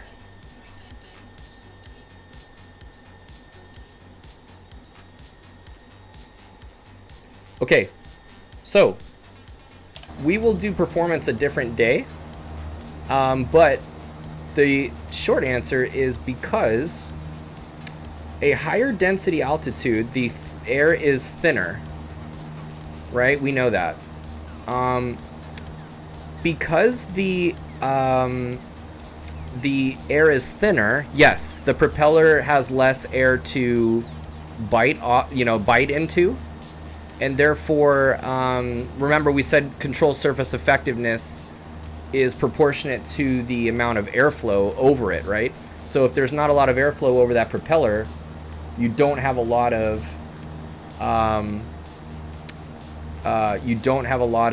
thrust that's able to be produced. Oh wow, I'm like having a lot of tearing going on. Hold on. See if I can like adjust graphics wise. Why is that tearing like that? I wonder if it's maybe vertical sync. Will V-sync help with the tearing? Do you guys know?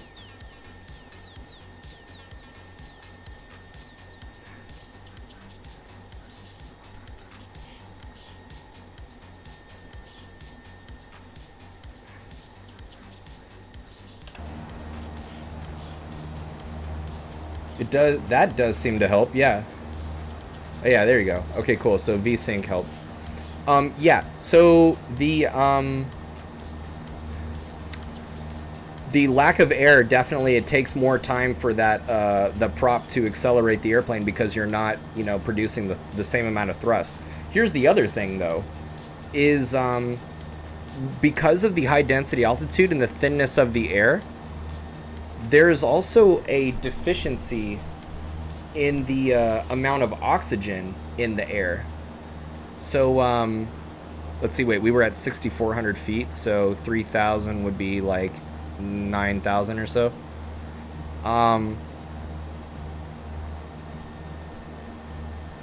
So with the thinness of the air, the way that it is, you also have less oxygen to burn. So you're not only are you not producing the thrust that you need, but you're also not producing the power. And that's the biggest bummer. Now, from an instrumentation standpoint, that airspeed indicator is essentially an air molecule counter. That's how that works. Is that pitot tube that's right out there, right there? That counts. You know, it's the more air molecules that ram in there, the more this thing detects that you're going faster and faster. So if the air is thinner, you need to have the airplane flying at a faster, true airspeed for a given indicated airspeed, and all you can do is fly the indicated airspeed. So that's kind of another, from a performance and instrumentation standpoint, why it takes more distance. Let's go ahead and level off here at 9,000. This is fine. So in a turbo airplane, does the thrust issue matter less at high density altitude? Correct, actually, that is what's going on. In a turbo airplane, your turbine, your turbocharger is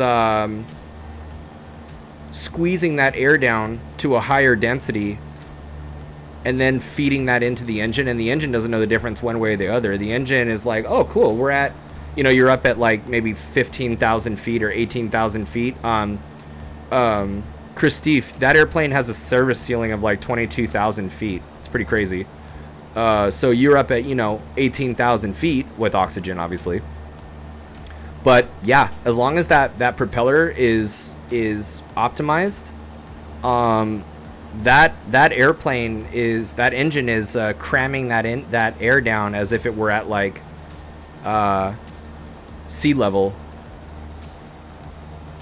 right? Because if it's a turbo normalized airplane, then you're making the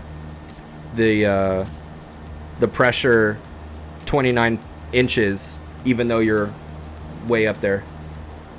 And it's not going to be 29 inches all the way up, but you know, it's going to be pretty high density. You know, it's going to be what, like 4,000 or 5,000 feet of pressure. Okay, guys. So looking at our sticky note, ooh, got it right here. Let's look at some slow flight. We looked at slow flight yesterday, and let's look at this angle of attack. Christophe just said the turbo makes it a safer airplane, and that speaks true to me. Yeah, that's fantastic. I just laughed to hear you say level off at 9,000. We're basically at sea level in Portland area. Pattern altitude's basically 1,000 feet, 1,400, but we did a cross country to Central Oregon, and I was surprised how weird it was to see the altimeter so high. Yeah, right, we're already at 9,000. This would take us like 40 minutes or whatever, even down at sea level, to get up this high if we started at sea level. Okay, so let's actually just do some basic aerodynamic exercises here. So like, look at what happens with the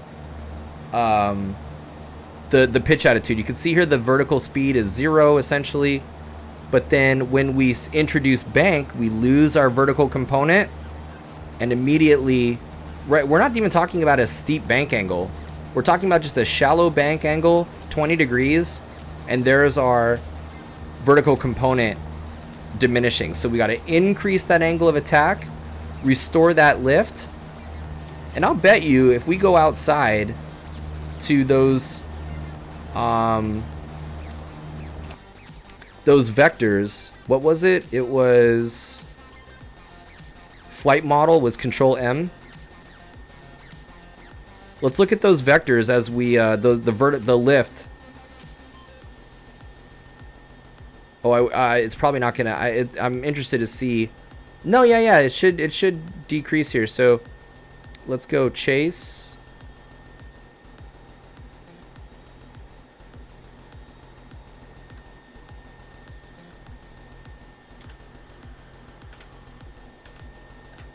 Right now, this is the total lift. I don't think this is. It looks actually vertical. I wonder if this is the vertical component that they have. It's probably the vertical component actually. So here we go. Right, let's put it in a bank and see what happens.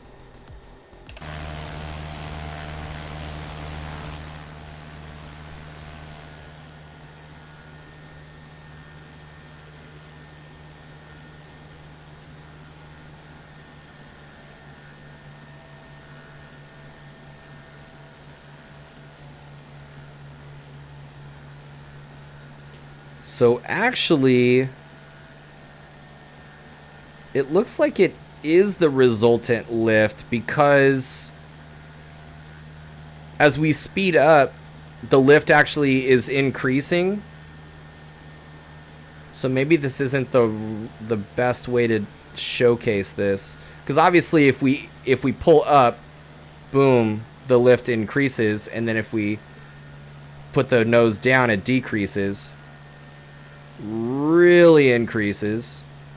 But yeah, we just look at the cockpit for now for the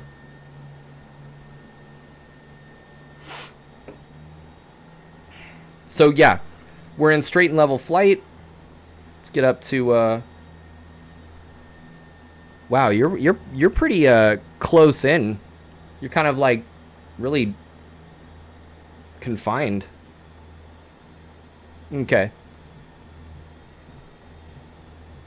So here we are at 9,000 feet, and instead of introducing bank and no back pressure, we need to increase the back pressure in order to maintain our pitch attitude, right? Or in order to maintain altitude, right? We need back pressure, and that lift is increasing. The more bank we introduce, the more back pressure we need. There's your commercial steep turn.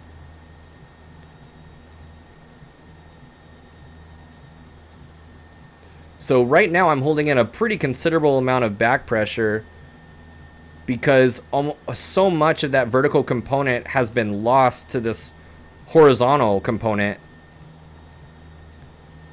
And so the only way to restore that vertical component and have that VSI stay at 0 is if we introduce that angle of attack. Now, what happens if we like slow down? Like looking at steep turns, like an accelerated stall is at 70 knots clean. Where we are going to introduce bank.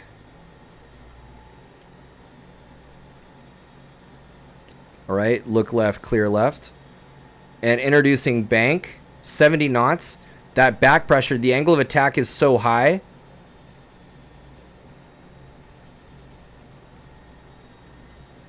And look at our airspeed, the induced drag, and there is the stall and spin. And opposite rudder.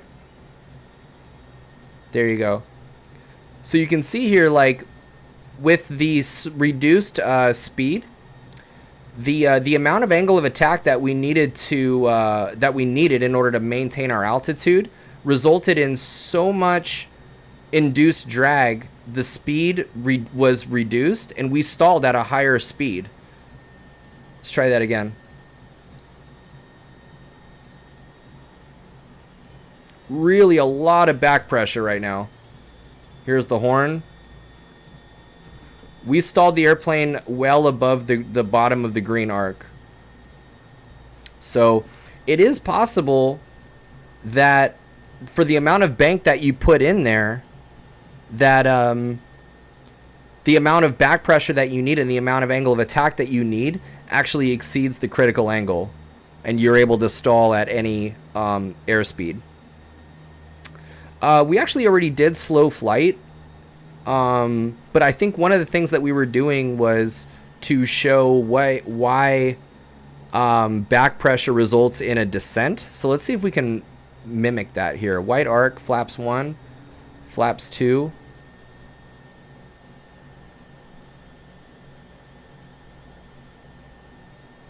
And one thing I want to show you is left turning tendencies, actually.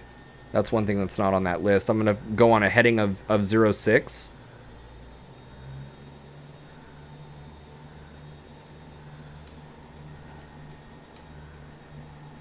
Okay. We're in a level, we're right on heading, and then I'm going to go wings level. I'm not going to touch anything on the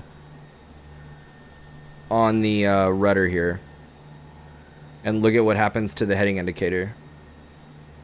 I mean, you can even see it out of the window. Right, so what's going on here with these left turning tendencies? We've got torque going on. We had a high angle of attack as well, and a high power setting. So we had the P factor. And we had the spiraling slipstream. Those were the main left turning tendencies that just pulled that airplane over. So we need that right rudder to stay on heading. Zach, you said I was practicing steep turns yesterday and the attitude indicator doesn't have the 45-degree marker like the other one I'm used to flying, and it was really confused why it felt so weird. I had been banking to the 60. Oh my god. Yeah, dude. Careful, careful. Okay, so let's make this airplane really slow. Right? Look at what happens. Let's actually start it at 50.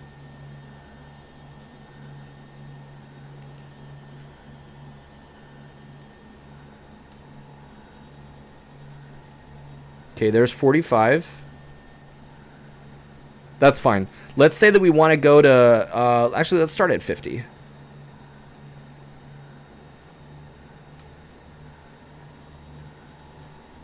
And I'm just trimming nose down at this point to just make that VSI 0 and then inching that airspeed indicator to 50.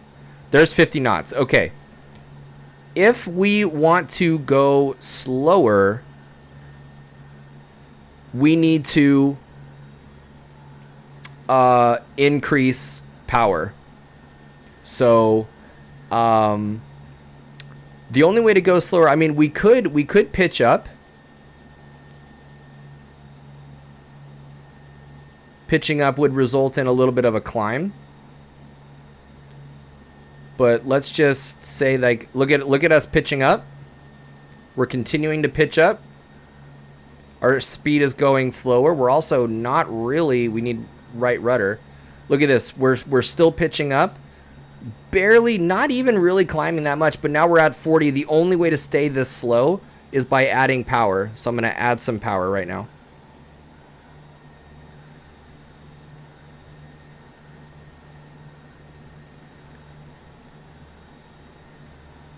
All right.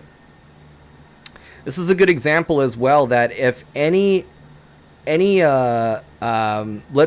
let's see what happens, what we have to do in order to get this back pressure to result in a descent. All right, here we go. I got that right rudder in there. I'm back pressure. Back pressure. Look, I've got back pressure and I haven't stalled it. Boom.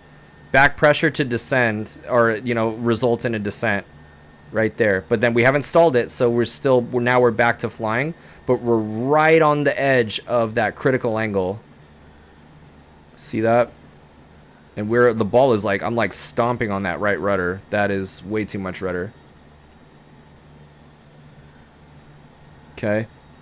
Let's go ahead and walk through a power off stall and look at how the the positive static stability causes the nose to drop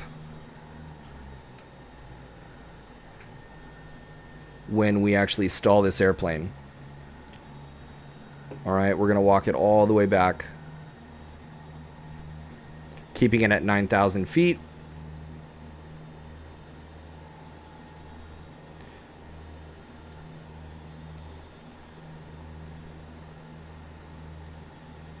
Wow, by the way, look at our ground speed compared to our indicated airspeed.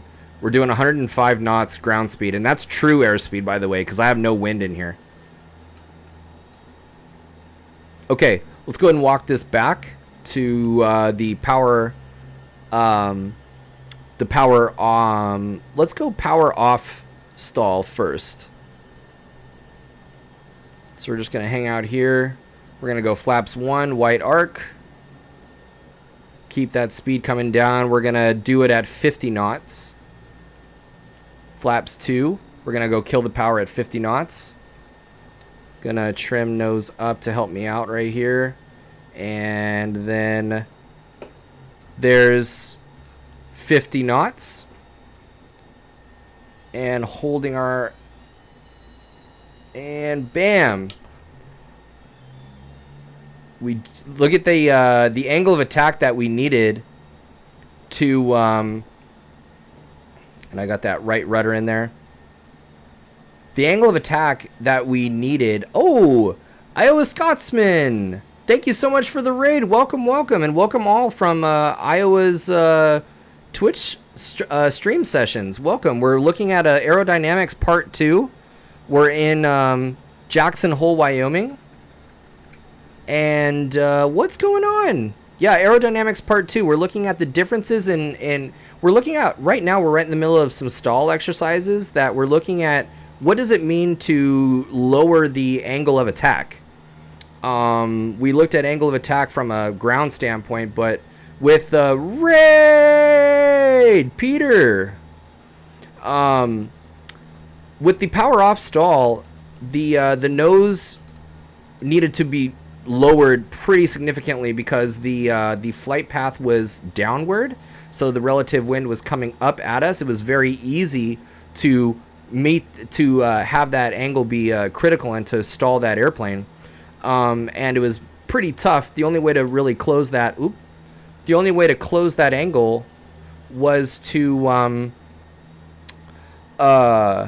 really put that nose down. But let's look at like a power on stall and what lowering the angle of attack actually means.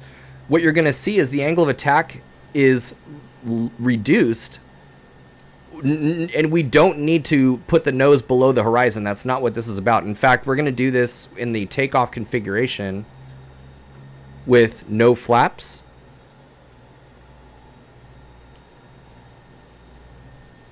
And then we'll look at slips and skids with the flight path.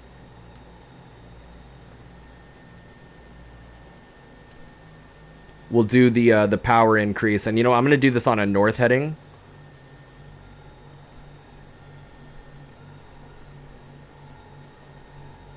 Here comes 55. And we'll do a 75% power.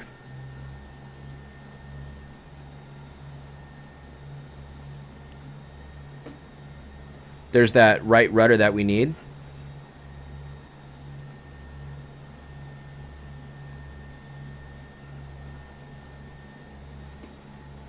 Yeah, this does not like being in this configuration here.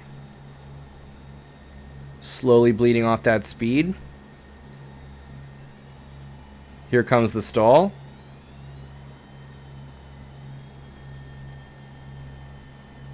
And then there's the stall. Oh, almost. There you go. Lower that angle of attack. Look at the nose in comparison. That wing is flying again, by the way. We barely needed to get to the horizon, and in real life, actually at sea level pressures, like, don't forget, we're up here at 9,000 feet doing this. So the fact that the nose was able to start, the wing was able to start flying, yeah, we're at standard temperature, but the fact is we're at 9,500 feet of of altitude. That air is really thin, which is a really interesting place to be doing this at, because, you know, we're not down there at sea level, but, you know, air thinness definitely plays a role. And even despite the thin air, we did not need to lower that nose really that much. Let's look at that again.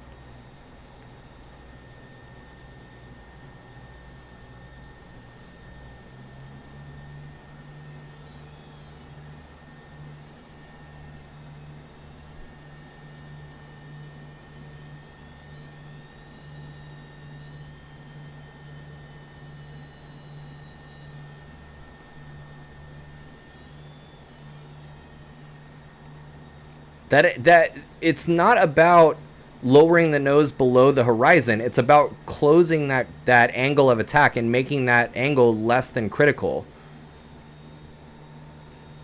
So that was really good. Really, really good.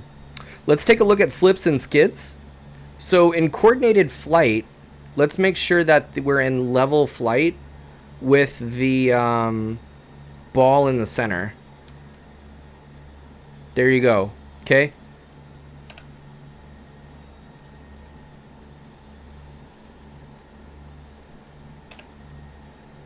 When I saw you were on, I knew exactly who my raid was going to. Iowa, dude, thank you so much.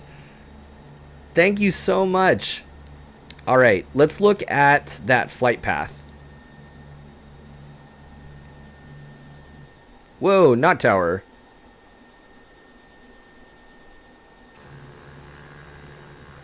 Oh, I thought we paused it.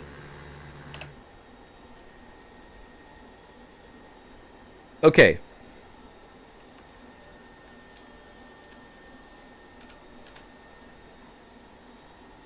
Yeah, Streamlines was kind of an interesting one.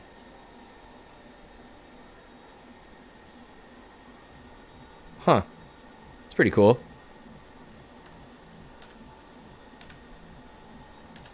Okay. And then we need flight path was Control P.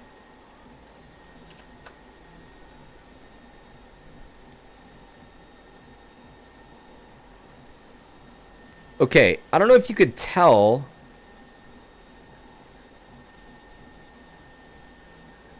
Oh, I want to.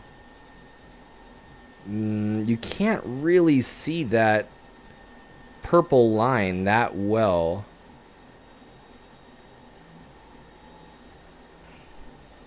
There, you can kind of see it that way. You can kind of see it behind you, right? Like right out there. Oh, yeah, there we go. Yeah, it's there. Yeah, that you can see it pretty well. See that purple line right there? So it's no wonder that the ball is in the center in the cockpit, because the fuselage of the body... By the way, look at the... can you change the time of day? It might make it easier to see. Ooh, yeah, dude. Maybe, it's a good thought. Let's make it like dusk. Yeah, there you go. Hey, good thought, Zach. So, there you go. Okay. There's the flight path. There's, by the way, the body of the airplane. You see this? There's your trailing edge. There's your leading edge. This is a symmetrical airfoil. The horizontal stabilizer, well, you can't really see it. Yeah, it's kind of hard to tell. But like the rudder airfoil, but I just think that that's really interesting. The body of the fuselage is actually designed as a symmetrical airfoil. But anyway, yeah, so here you go with coordinated flight. And then what we're going to do is depart coordinated flight. And I'm going to put inside rudder. You see that? Inside rudder. Like, let's say I'm going to turn to, there is coordinated flight. See how the fuselage of the body is or the fuselage is aligned with the flight path. I'm gonna go to the right and look at, I have no rudder in the turn. So see how the the tail is kind of off? It's kind of like hanging to the inside. That's because we're slipping. And a real slip looks like this in a turn. Let's see if I can actually... Right? The flight path... There's the flight path. It's continuing straight in that corner, but the nose is pointed off. And so what you see, like, the camera is totally aligned with the flight path. It's going to continue that way, but the nose is totally off. So when you look at the cockpit, yeah, the ball is to the inside because that horizontal component is winning and pulling that ball to the inside.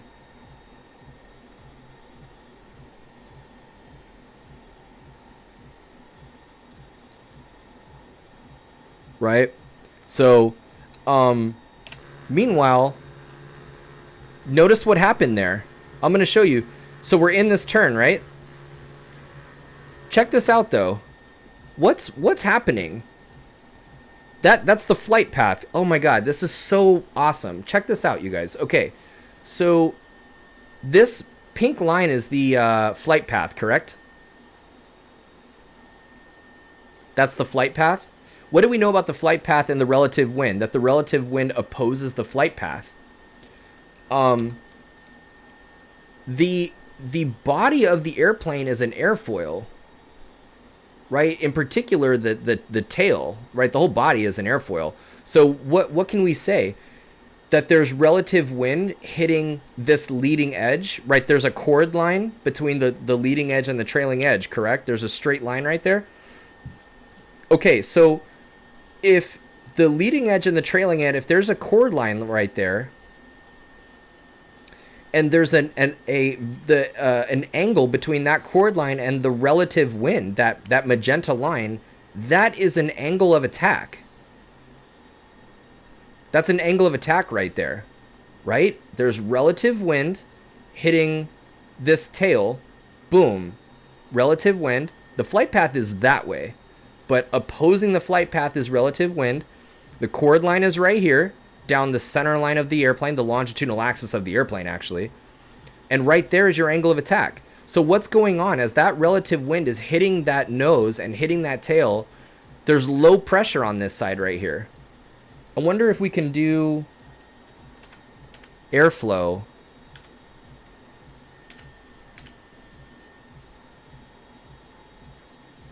Interesting. Look at this relative wind, actually. You can see it. First of all, there's the angle of attack right there. Oh my god, this is nuts. What the hell? So there is your wind, your relative wind, by the way. The streamlines from the wind. Notice that they're paralleling the flight path, okay? They're coming at the airplane. And we have an angle of attack. So what's going to happen? There's low pressure on this side, and there's high pressure on this side. So where's this tail going to want to go? When I take the rudder out, what's going to happen? The tail is going to swing into, there's lift being generated, there's yawing that's being generated as the airplane wants to produce lift into the relative wind. The airplane wants to keel and weather vane into the relative wind. So we're not surprised that as an airfoil, there's an angle of attack with low pressure on this side. The airplane is going to tend to move into the low pressure. There's high pressure on this side that's going to push it into the low pressure. And the airplane's going to straighten out. We're not going to be surprised by that at all.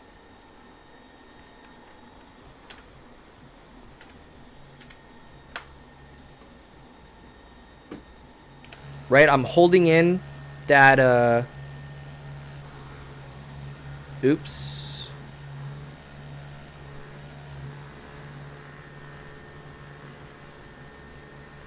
I'm holding in that slip right there, but watch what happens when I take that slip out. There's no rudder. See how it just it automatically weather vanes into the wind?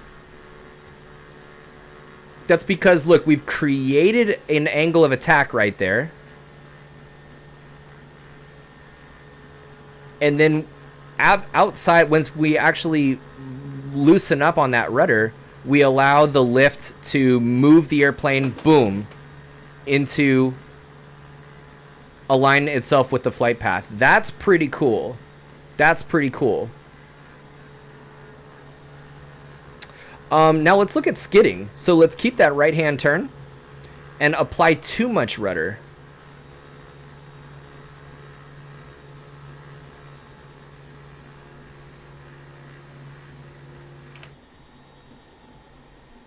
Too much rudder, right? There's that fishtailing effect. There's the flight path. You could see it's not aligned. The fuselage of the airplane is not aligned with the flight path. And right now we've created an angle of attack. Right? Just like on the other side, just like before. Forces in pounds. No way. That is wild. Yeah, so in the skid,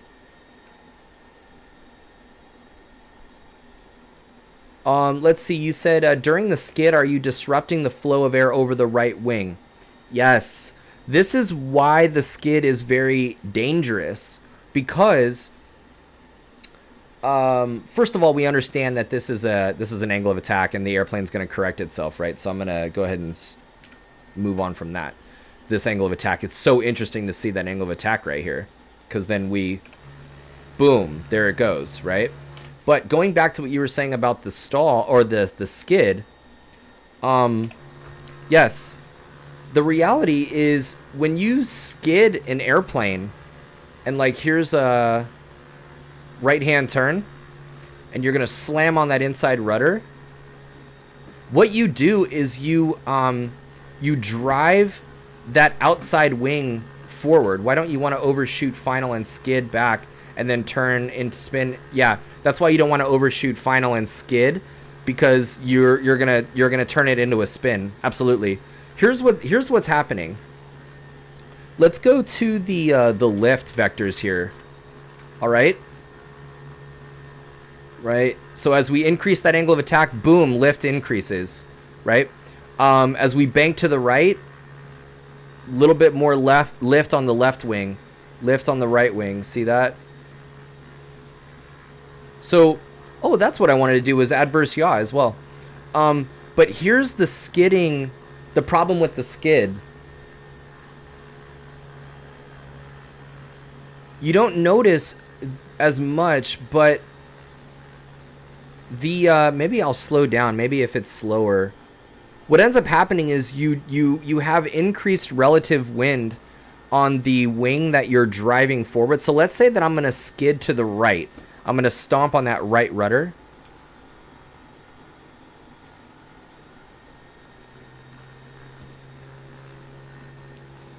I'm going to skid to the right, and I am going to drive. If I'm going to slam on the right rudder, I'm going to drive that left wing. I'm sorry, I'm going to drive the, I'm going to drive the left wing forward, correct?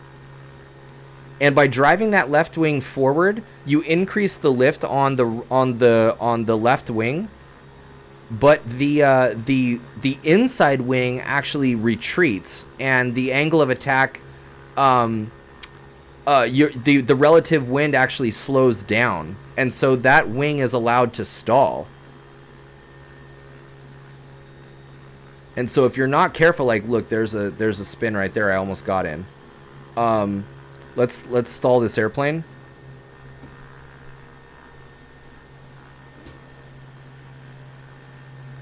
Hold on, wait. Let me see here.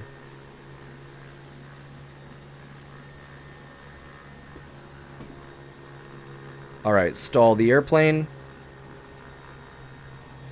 There's your spin right there. So what ended up happening was, look at all the lift generated, by the way. And then as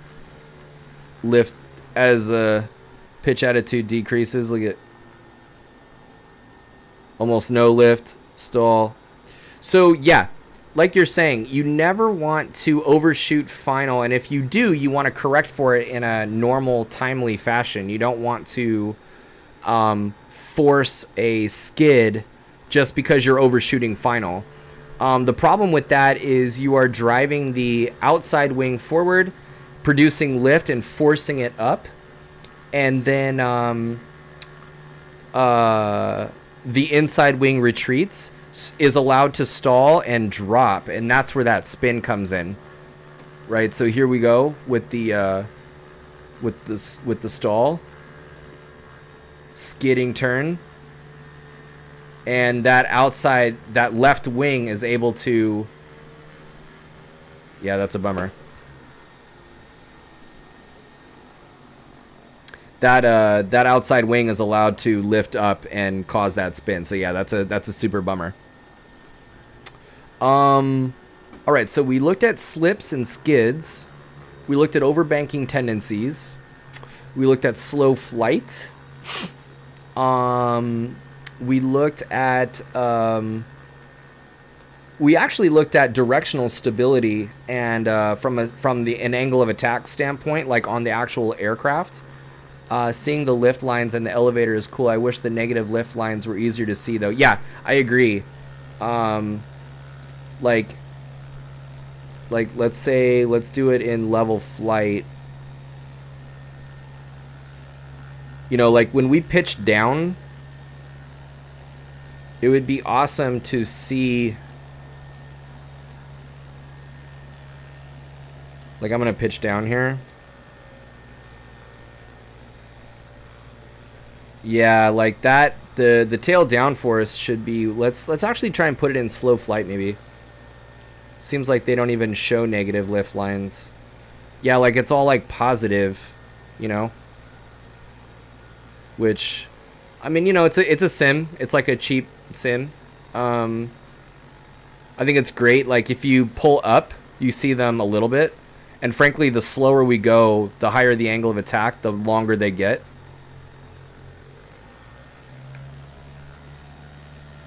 There's those, the lift vectors are increasing with the flaps.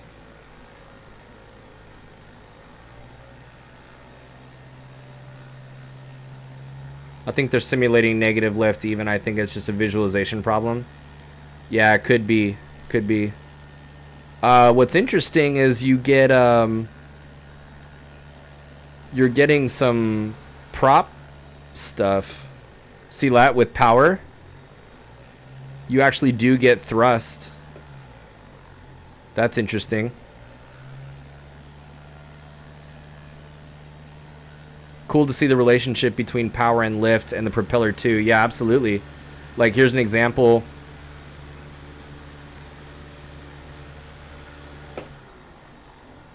Pulling the power.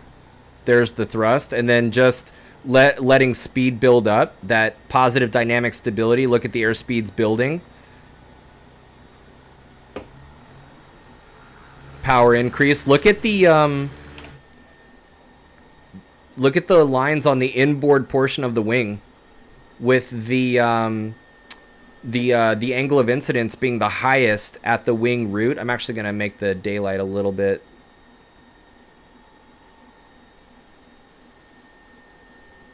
Remember, we were talking about the angle of incidence, and you can see that angle of incidence right there. Oh, that's pretty nice, actually. You can see that pretty good. You know what I mean? Look how high the lift vectors are on the inboard portion of the wing.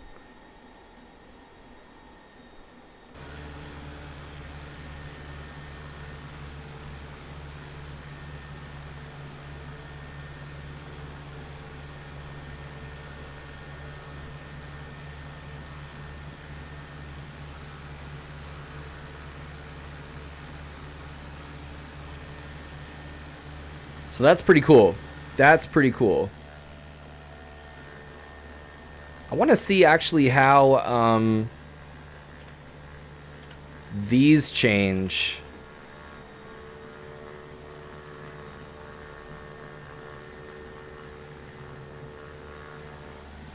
Streamlines.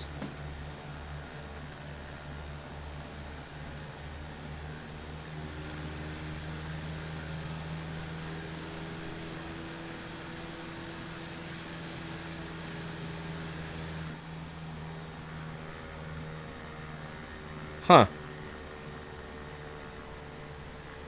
I was just trying to see what the rhyme or the reason was for like these changing color, but I can't really see.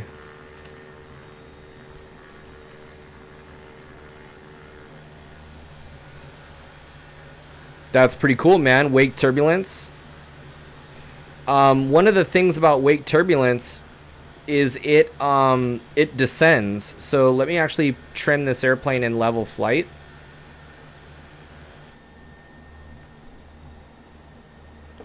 Oh, dude, our attitude indicator tumbled. That's a bummer.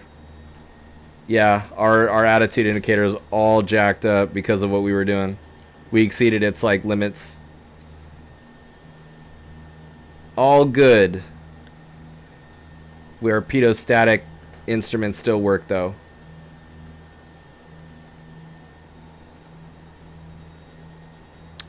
Matter of fact, where is the airport? Is right beneath us. Okay, cool. Let's go in for a landing, folks. That seems like a good place to call it for the evening. We looked at some really interesting things tonight. And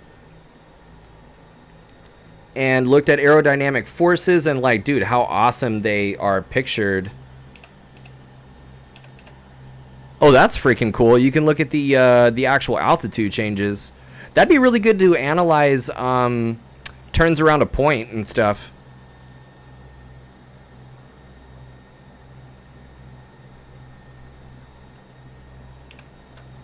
Let's get down there. Okay, you guys, we're doing oh yeah. So we looked at all different kinds of aerodynamic forces. We covered we did about 2 hours of ground of aerodynamics part 2. Finished that up.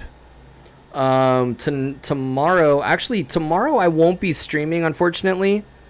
But on Saturday I have flight standards Saturday. Slip to a land. Yeah, I'm definitely gonna have to come around. You said it was right traffic, actually, right? So I'll come around right traffic. What type of wind should we do?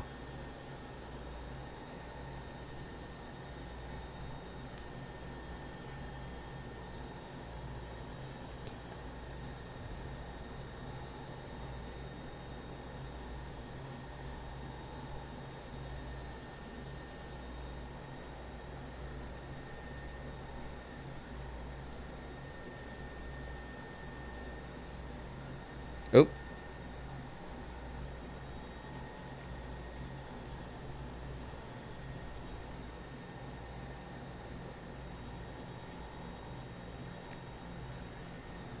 Ten knots from 260. Sorry I missed you tonight, Phil. I had dental work done. It wiped me out. Looking forward to Saturday. Definitely no problem, Valiant. We missed you there, buddy. But no problem at all. There's a local airport my flight instructor likes to teach people to slip into because the tree is directly in front of the approach, but not to the side. Interesting. Okay. 10 knots from 260. Let's do it. Oh.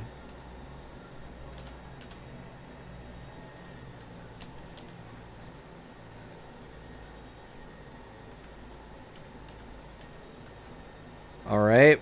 It's going to be here. And then we're going to go weather, wind.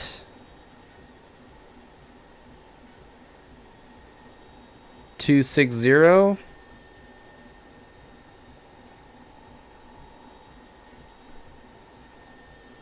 $10 knots. I will see your 10 knots and I will raise you 15.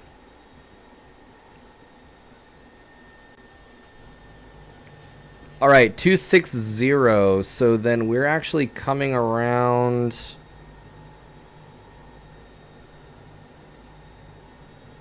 Yeah, so in that case,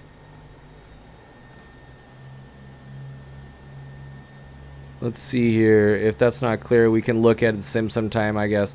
Oh, dude, yeah, Dr. Beardley, I'd love to check that out, man. I'd love to check that out and actually replicate that in the sim. 260, we got to turn around.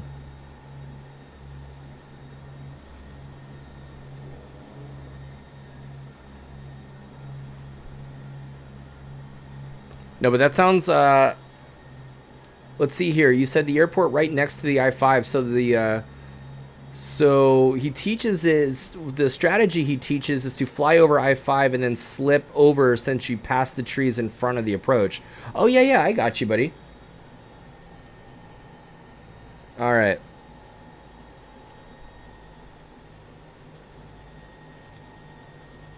I wish I could customize the win in real life. Yeah, I know, seriously.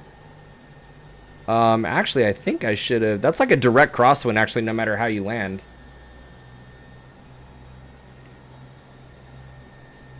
Okay, we're beaming the numbers. We're pretty low.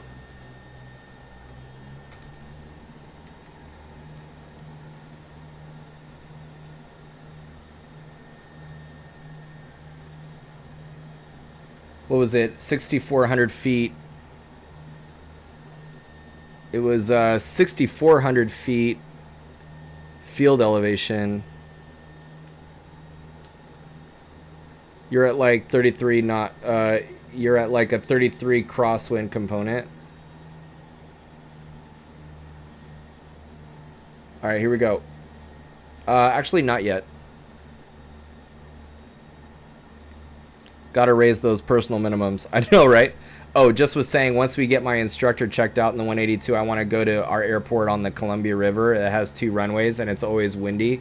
Play around with it since I haven't gotten that much crosswind. Hey, you know what would be really interesting? I have a 182 that I need to re-download and actually put in my aircraft folder for this, for X-Plane. And what we can totally do is experiment together and see what types of power settings we need. If you want, we can experiment and have that be like a high performance night. Like, that would be sick. You go to your airport, we do the win that you're talking about, and we just try it out and we see what we need. Okay, we are flaps 2.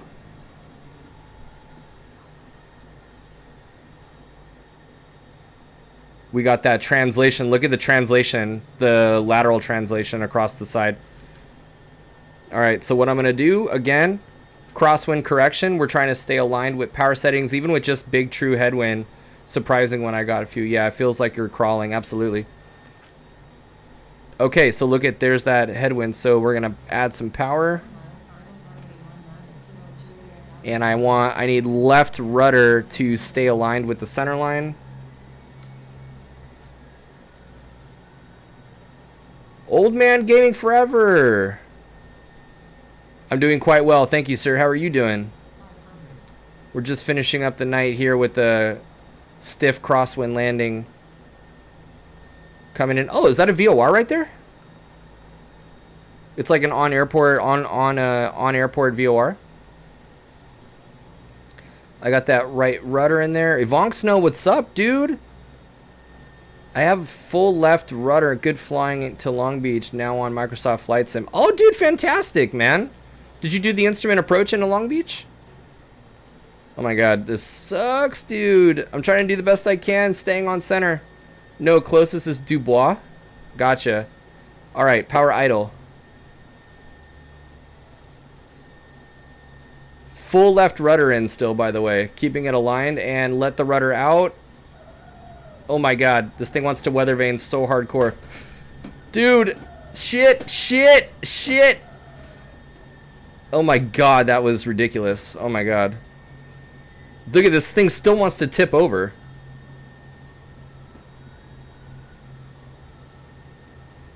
Oh my god, dude. If I'm not looking, I'm not on the rudder. This thing wants to weather vane in the wind, even on the ground. That is ridiculous. Get a line guy to hang on the wing. I know exactly. Where are those guys? Where's your dedication? I ask.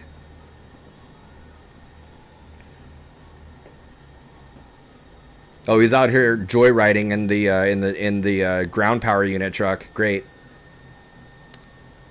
Phenomenal.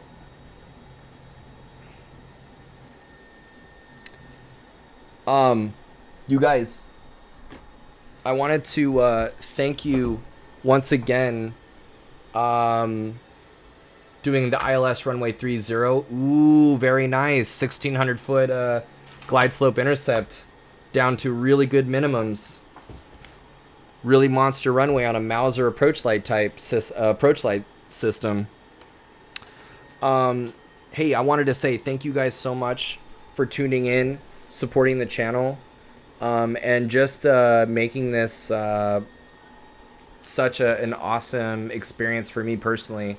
Nothing's cooler than hanging out with friends, talking about aviation, experimenting, learning, joking around, and ultimately like bettering each other, like bettering ourselves, bettering each other. So I wanted to say thank you so much for following this channel and for sticking. We're over here, we're making a bad habit out of doing these for 3.5-4 hours. So just wanted to say thanks again. I'm really looking forward to Saturday. What we're looking at airman certification standards, and that's just going to be, I mean, we can do some sim after. I think it's like viewer suggestion sim if you guys want to do like the jet, or if you guys want to do like IFR or whatever. But generally speaking, like I'm really just focusing on just a discussion, and that'll be at, I was thinking Saturday at noon, but I'm gonna have to, damn, when is that? Hold up, let me see. What is my schedule on Saturday?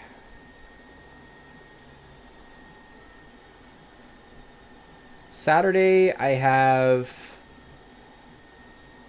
4 p.m. I want to say Saturday actually will be in the evening again. 4, 5, 6, maybe 7. Saturday night. Anybody have like a date or anything? Like, are you guys able to hang out in the evening? Maybe during the day. Yeah, for now I'm gonna say Saturday. I'm gonna say Saturday afternoon actually. I'm gonna say Saturday at noon actually does work. We're gonna be talking about the ACS, and we're gonna be briefly like reviewing the special emphasis items that. Dude, thank you, Valiant, for the SpongeBob. Right? Just learn about your 5 Ps, and as somebody who's trying to learn to be happy. Excellent. I think it would be cool to at least reinitiate them once in a while or every stream to help people in life in general. Dr. Beardsley, absolutely agree with you, and very, very well said. Somebody who's learned, we're all trying. We're all trying to learn to, navigate the foggy, uncertain, path of life together. So I hear you on that, And I totally agree. 5 Ps. I think if you stop by and if just remind me, But I think that is good. Exactly. Everybody say goodnight to Tangles. Good night, Tangles. Yeah. So I can definitely revisit those things. But one thing I definitely want to revisit are the special emphasis items, so that we can like refresh our memory like on those vocabulary, like the different concepts, and then we'll hop into the ACS pre-flight, private pilot ACS, by the way, like pre-flight items of A and B. All right, Saturday at noon, let's do it. Zach, have a good night, man. Missed the Saturday stream, but I'll definitely give it a watch that night. No problem at all. You guys are awesome. Thank you again. And we'll talk soon. Have a great Friday. We made it to the end of the week. Let's close out the week strong, and we'll talk then. Thank you again so much, guys. See ya.